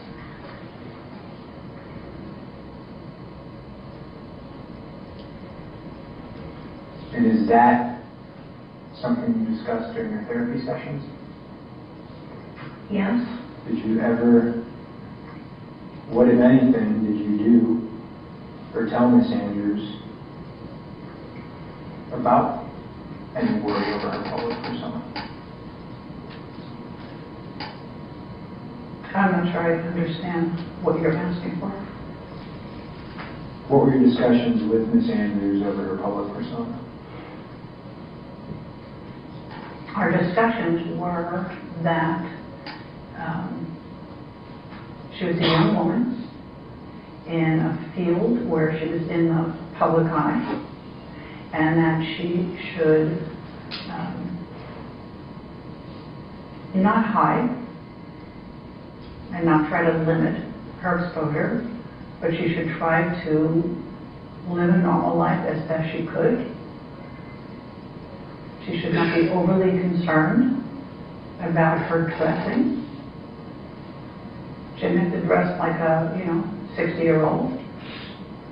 And that it would be best for her if she could not obsessively check the internet daily, looking to see what else had been written about her. Because that only fueled her anxiety and her depression. And do you know whether during the time you were treating Miss Andrews, she ever reduced the amount of time she searched the internet? Not to my knowledge. The obsession has a life of its own. She would wake up in the morning worrying about what would come out that day and what she would be caught off guard by and what someone would report to her that she had no idea was coming. So she would get up in the morning and check the news. And did Ms. Andrews tell you that she was only concerned about articles that dealt with the incident?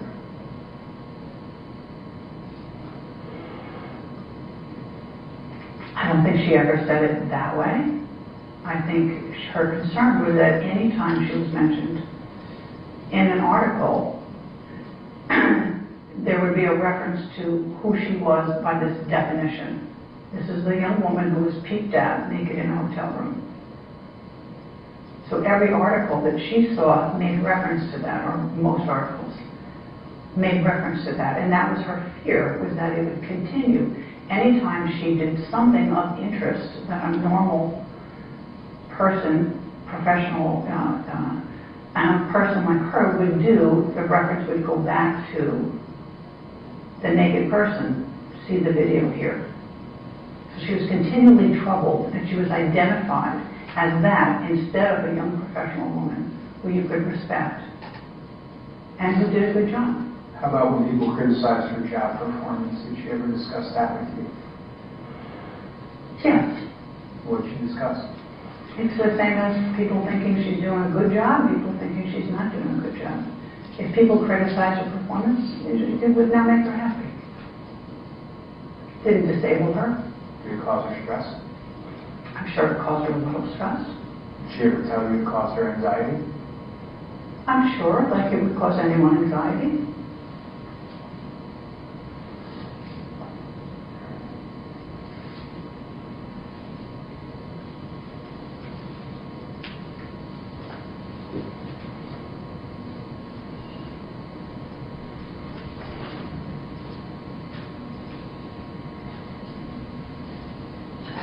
Do you believe that her searching the internet on a daily basis impacted her symptoms that she reported? Yes.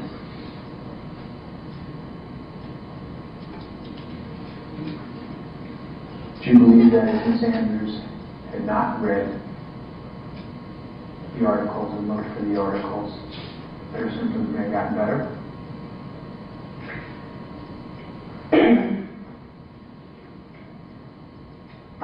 Not necessarily. I think she had a triage. She had a number of symptoms. They were all intertwined. She was depressed, she was anxious, she was obsessive, and irritable and reactive. And it came out of an incident where she was publicly humiliated. So her symptoms are all intertwined together. It's not like you can parse it out and give a direct, if you did this, you would be better. It's not the way psychotherapy works. You help a person deal with it as best they can, but obsessive thinking is outside her ability to control it. It controls her. Because she's so anxious over this. And how did you tell Ms. Andrews to handle those situations?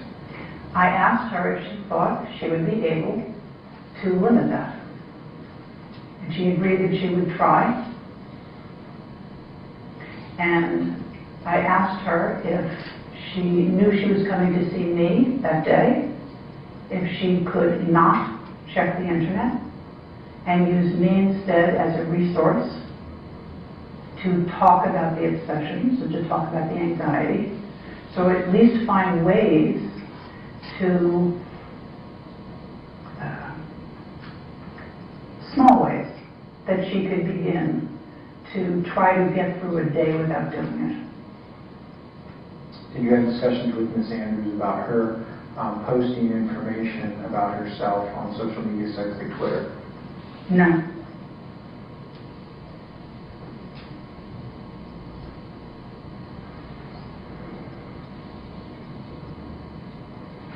During the time you were providing therapy sessions to Ms. Andrews, she began a relationship with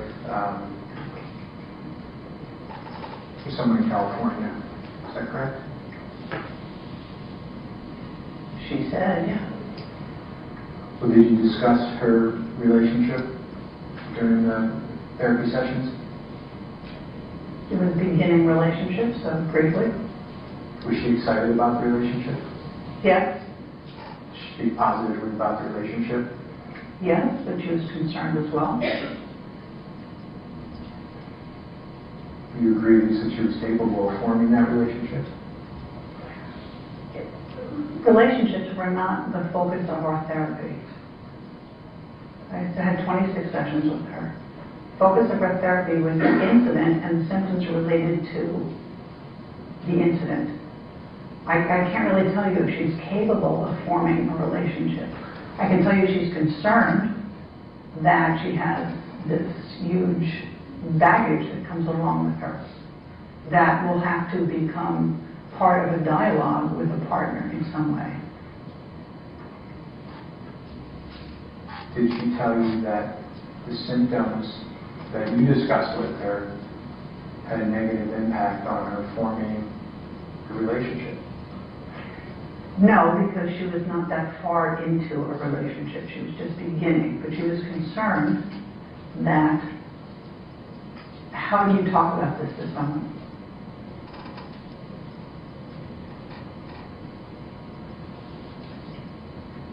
Do you bring it up? Do you wait for them to bring it up? And what did you tell her? I told her to, I have to remember this.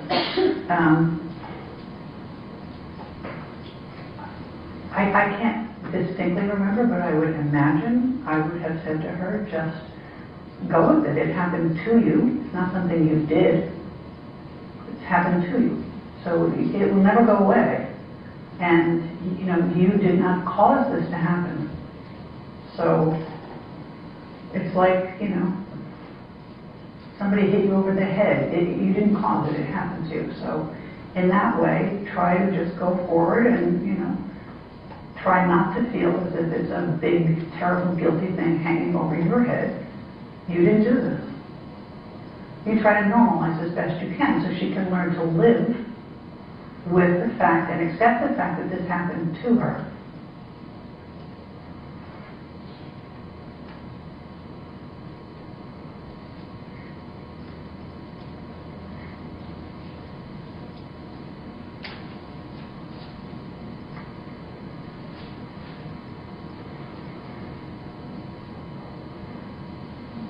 Miss Andrews tell you that she had received any type of therapy before she came to see you? I don't remember.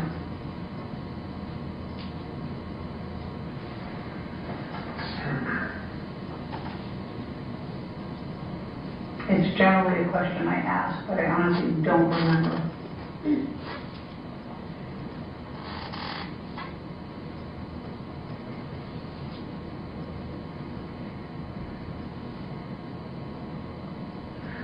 When Miss Andrews reported her symptoms to you, did you make any determination as to what was the cause of those symptoms? Yes. And what was the cause? In my opinion, the cause of her symptoms was an incident. There's a determinant that says, something has occurred to you. Her diagnosis is an adjustment reaction, which in its very nature says, I'm reacting to something that occurred to me. So by her report, she's not an overly anxious person, nor was she depressed, nor did she said she was not an especially obsessive person. And when you assess someone clinically, it's my job to remember many of the things she told me and see if they hang together in a coherent story, and to see if her affect matches the situation and what she talks about. So in my assessment, I didn't assess her as being psychotic. I didn't assess her as having psychopathy. I assessed her as a person who had been raised a reasonably normal way, had met her developmental milestones, had started on a career, had something happen to her, and that these were her reactions to what had happened to her and the ensuing publicity. It seemed to hang together. Did you observe any obsessive traits in Miss Andrews? What do you mean by traits?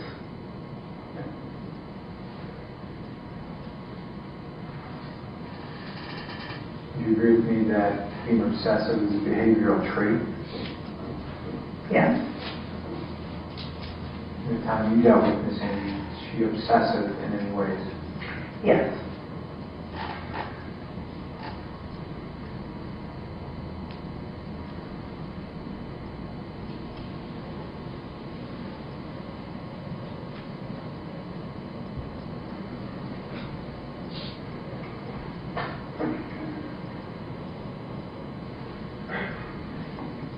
I did not necessarily assess that there was obsessiveness before this by her report. So there's trait and then there's state. So in response to the stressors, she had a lot of obsessiveness, a lot of obsessive thinking. And whether or not she had that type of thinking before the incident, you only know what Miss Andrews told you, correct? Yes, I have no way of knowing, other than she told me.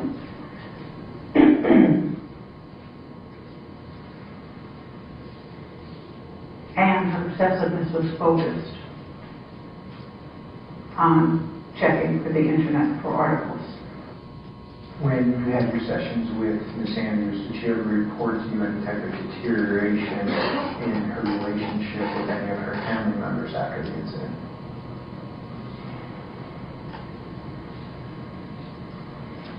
She reported that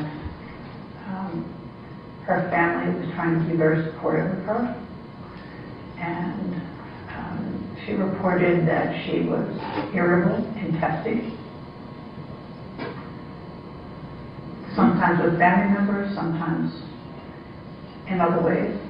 And did that have any type of deterioration on her family relationships, which she reported to you?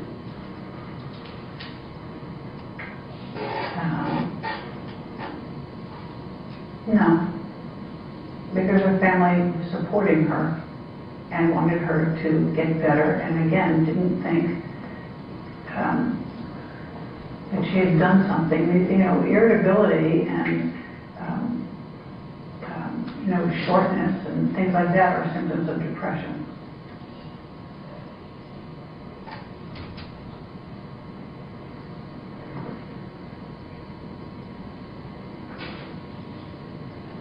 Right, the irritability, that's not a psychiatric condition, is it? No, depression is a psychiatric condition. There are symptoms of depression, irritability, and is one of them. And embarrassment, that's not a psychiatric No. condition? No. Inappropriate guilt is. Irritability, loss of joy, inappropriate guilt. Those are symptoms of depression. Lowered self-esteem.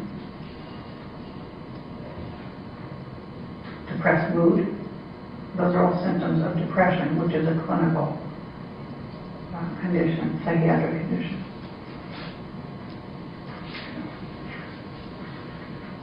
And your diagnosis of Ms. Andrews was adjustment disorder? Yes.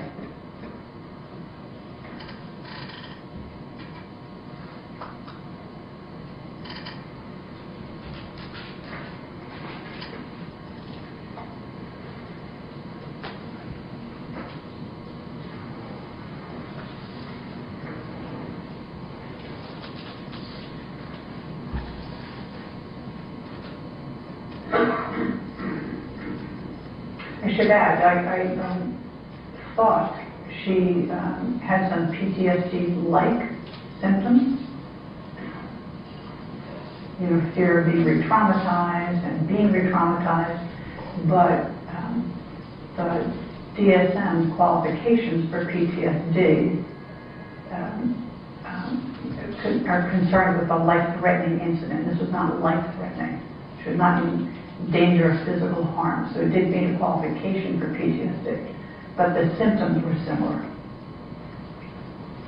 So adjustment disorder is a reaction to an incident.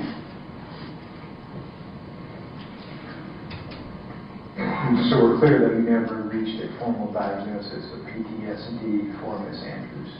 I could not reach a formal diagnosis of PTSD because, as she reported, the incident was not life-threatening. That's the differentiator for PTSD. So she was not in physical harm from this man. Her life and her body was not threatened. So she would not reach a diagnosis of PTSD. But a diagnosis of adjustment disorder with her symptoms can be very distressing and debilitating, and it's not a nothing diagnosis. You know, it can be extremely troubling to the person.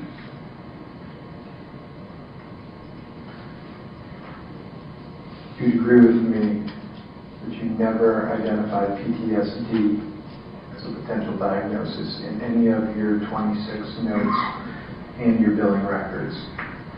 Correct? Because it's not life-threatening. Could you turn to session number 19, dated December 19, 2012?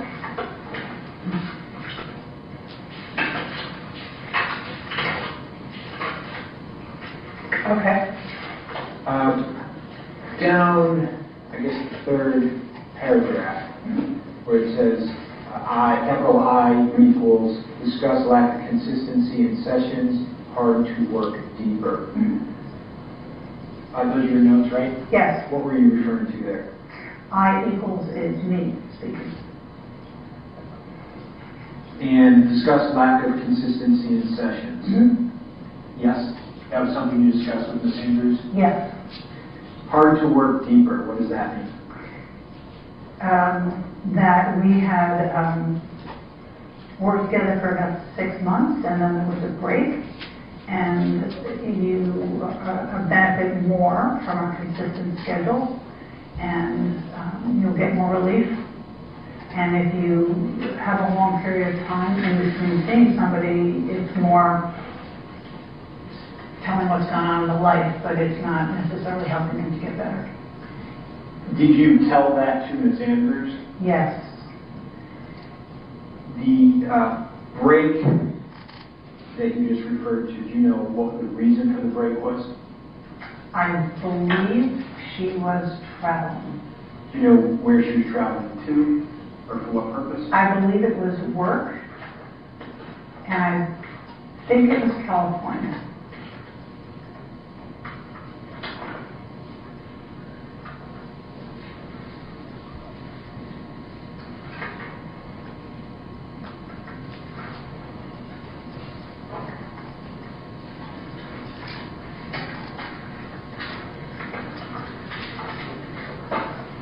Sorry, if you could,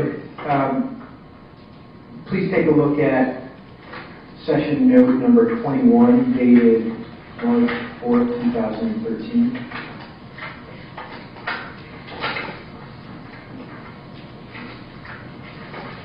Okay? If you look down at the last paragraph, it says, quote, medications, question mark, try Lexapro. See that? Yes. Is this the first time that Ms. Andrews told you that she had tried Lexapro?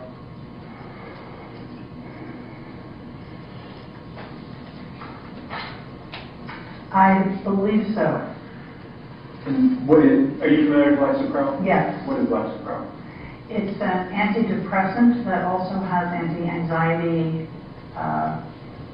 qualities to it.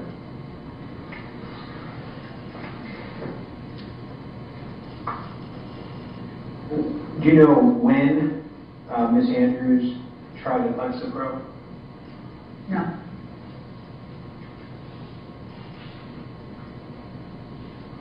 It says here, tried Lexapro when initially working for ESPN. Do you recall what time period that referred to? No. It further says that she tried it to calm down, and then it says physical SX. What's SX? Symptoms. So tried Lexapro to calm down physical symptoms due to anxiety. Do you remember anything at all regarding this conversation with Ms. Andrews and her taking Lexapro? The only thing I remember is that she didn't feel that it had much of an impact on her, wasn't that helpful. And it's not an uncommon response because there's a number of antidepressants people can take. So you can pick and choose, and sometimes they work and sometimes they don't work. But she, wasn't really receptive to taking medications if she didn't have to. Did you discuss with Ms. Andrews which doctor wrote the prescription for Lexapro? No. Did you discuss what dosage of Lexapro she took? No. Do you know which doctor determined that there would be a prescription for Lexapro? Was it her doctors? Yes. No.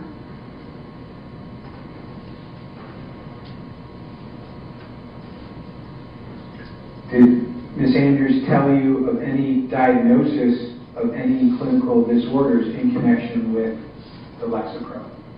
No.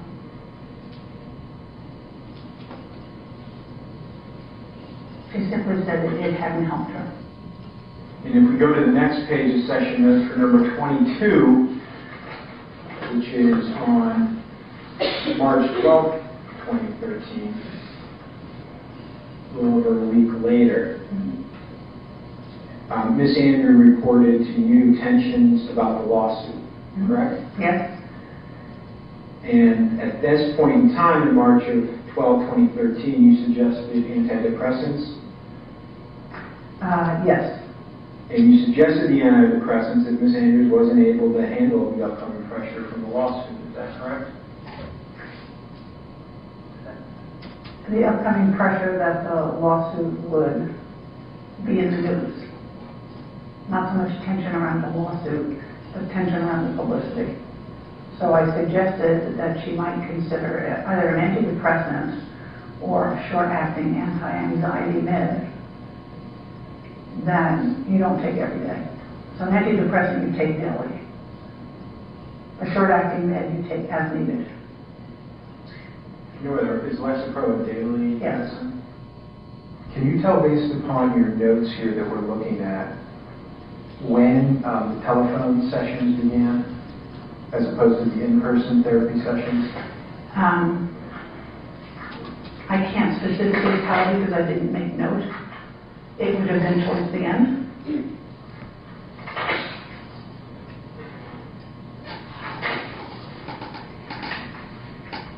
I don't remember if the April sessions were in person or on the phone.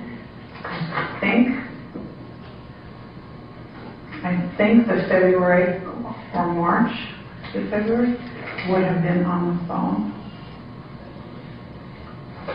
But I didn't make particular notes, so I can't give you a firm answer. So your best recollection is the sessions that were on the phone may have been mixed in with the in-person sessions? Yes, because if she traveled and she came back to New York City, then she would have come in person.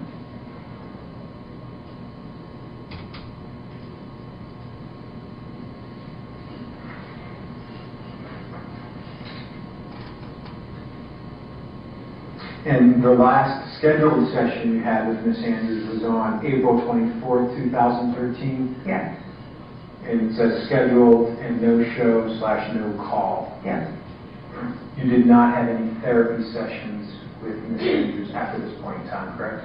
right. The last session was the 17th. 17th of April April. 2013, correct? Yes, I'm Randy Kennard. We met today for the first time, didn't we? yes, And you're trained and authorized in your field of specialty that you do to make a diagnosis in the way you do it. yes. And did you use the book, the authoritative book, DSM, in this process with Erin Andrews? Not in her presence, but Okay. to assess her. Oh, about her. You Yes, did about use- her, yes. You did use the DSM. What is the DSM? I think it's the Diagnostic and Statistical Manual, I think, that's what it stands for. And it is it's the psychiatric Bible. It's kind of the Bible, isn't It it? is.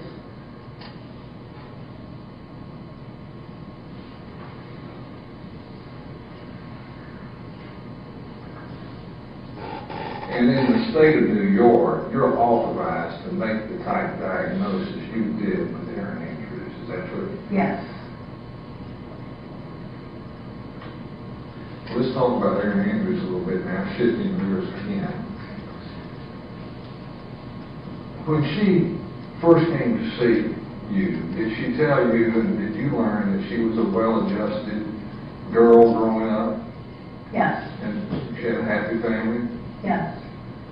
And she was not a promiscuous person when she was a girl. By self-report, no. And she was supported by her family And her sister. and well-adjusted Mhm. in life. Yes. And she had a good career going, and then suddenly, I think you used the word bomb fell on her, right?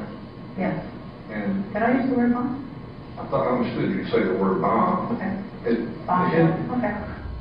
It's as good a word as any. Well, if you didn't use it, it was a bomb, It was wasn't like a bomb, yes. it? This would be a bomb on anybody, wouldn't it? Yes. And you did say, I think, that you felt that she felt like she was being made a mockery of. Is that fair? Yes.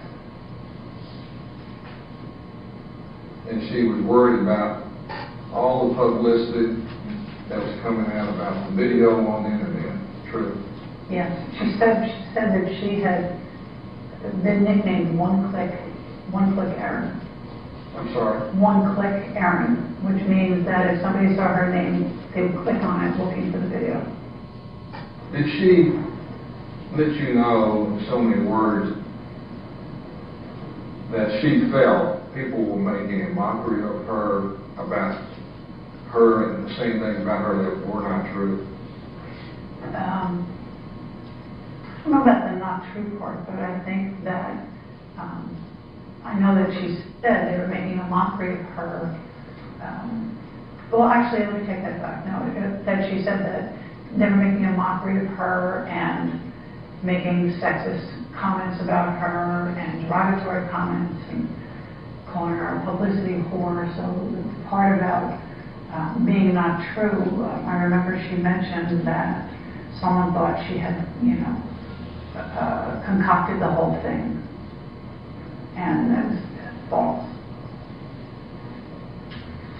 So she was the subject of much discussion.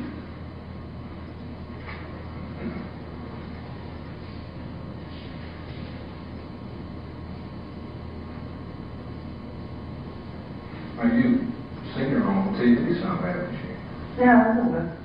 She's an attractive lady. Gorgeous. And appears confident on television. Now. Yes. But you're aware of the internal struggle she has that's not apparent on TV. As of 2 years ago, yes. I haven't seen her in 2 years, but as of 2 years ago, she was extremely troubled by this. And she's on TV, but that doesn't necessarily mean that things are okay. They're kind of superficial markers of healing. I've seen in this collection of records you have on her some references to include when she meets someone for the first time, she wonders, has this person seen me on the internet, right? Yes. In this bad way. Yes. And what does this person really think of me as a person? She thinks those kinds of things. Yes. And you've learned that she worries that are people judging me by this video on the internet or by who I actually am? Yes, because she didn't feel that she could be judged just alone on her ability. She carries this, being known as the person who had the naked video, so it can't be split apart. You get the whole package. You don't just get her, you get everything.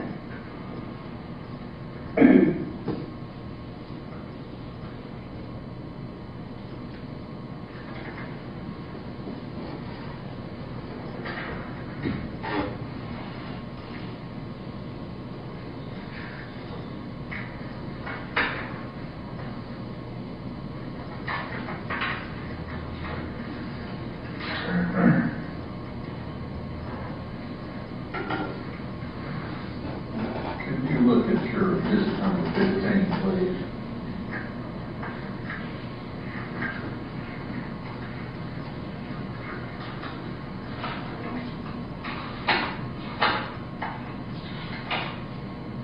Yes.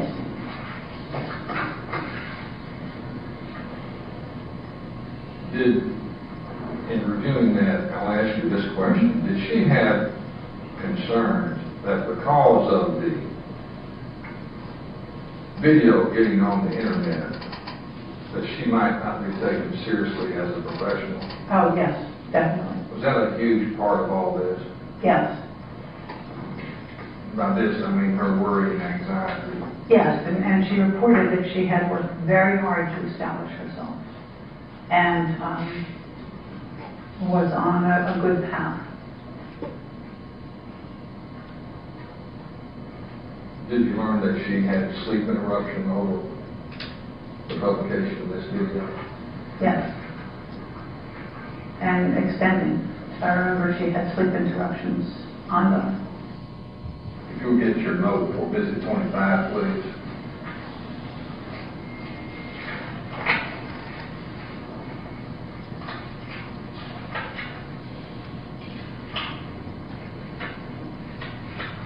Okay.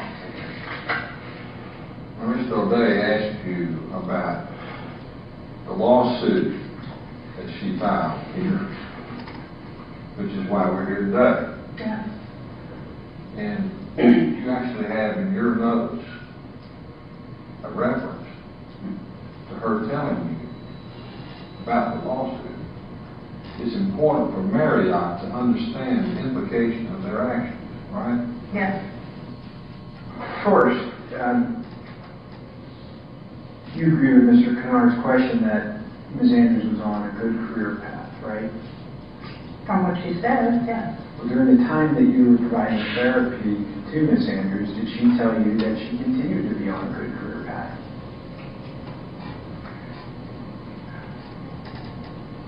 I don't think she ever used those words. And she changed networks. She did a good job. She was happy to go to Fox. The reference to one-click Erin, Yes.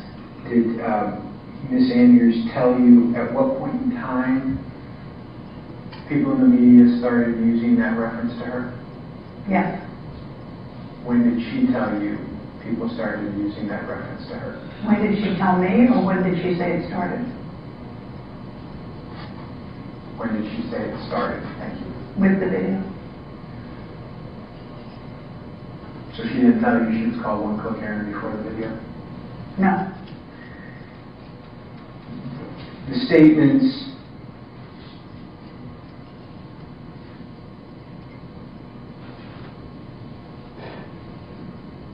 about people mocking her, did Ms. Andrews tell you when those type of statements began? Yes. When did Ms. Andrews tell you that those statements started to begin?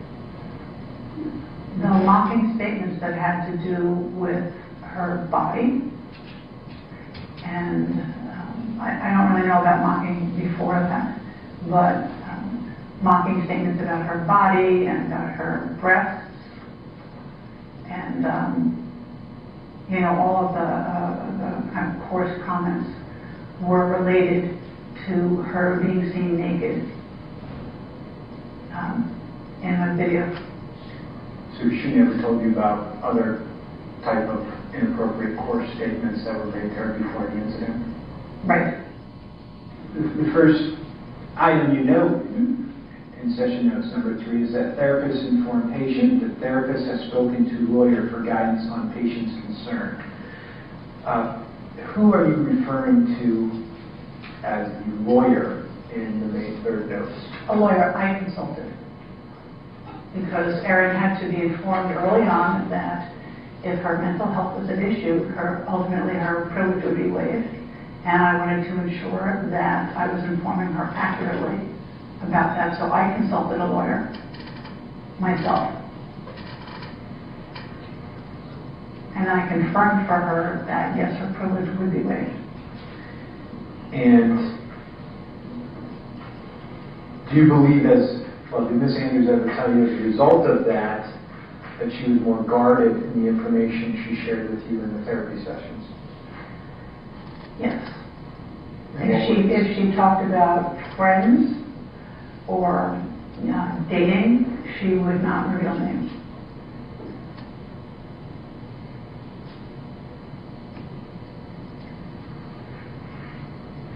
And why not? So their names wouldn't appear in the news. At some point in time here in 2014, you spoke to a Dr. Susie Dupuy. I did not speak to Dr. Susie Dupuy. I spoke to her assistant, sent me an email.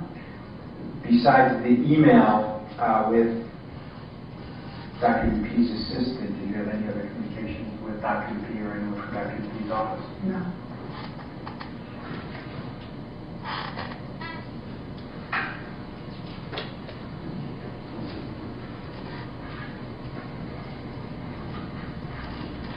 And you answered this before, I think you don't know who Dr. Dupuy is.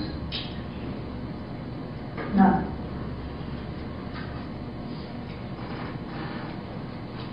I assume she's a therapist.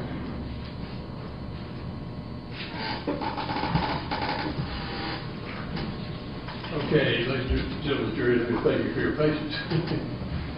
Somebody's got a bladder lock, but anyway, we're going to break off for lunch. But before we go to lunch, I'm going to ask you to take a 10-minute recess and come back in, and I'll tell you about what's going to happen this afternoon. And get some questions and answers from you. So we'll break off for 10, 15 minutes, come back again.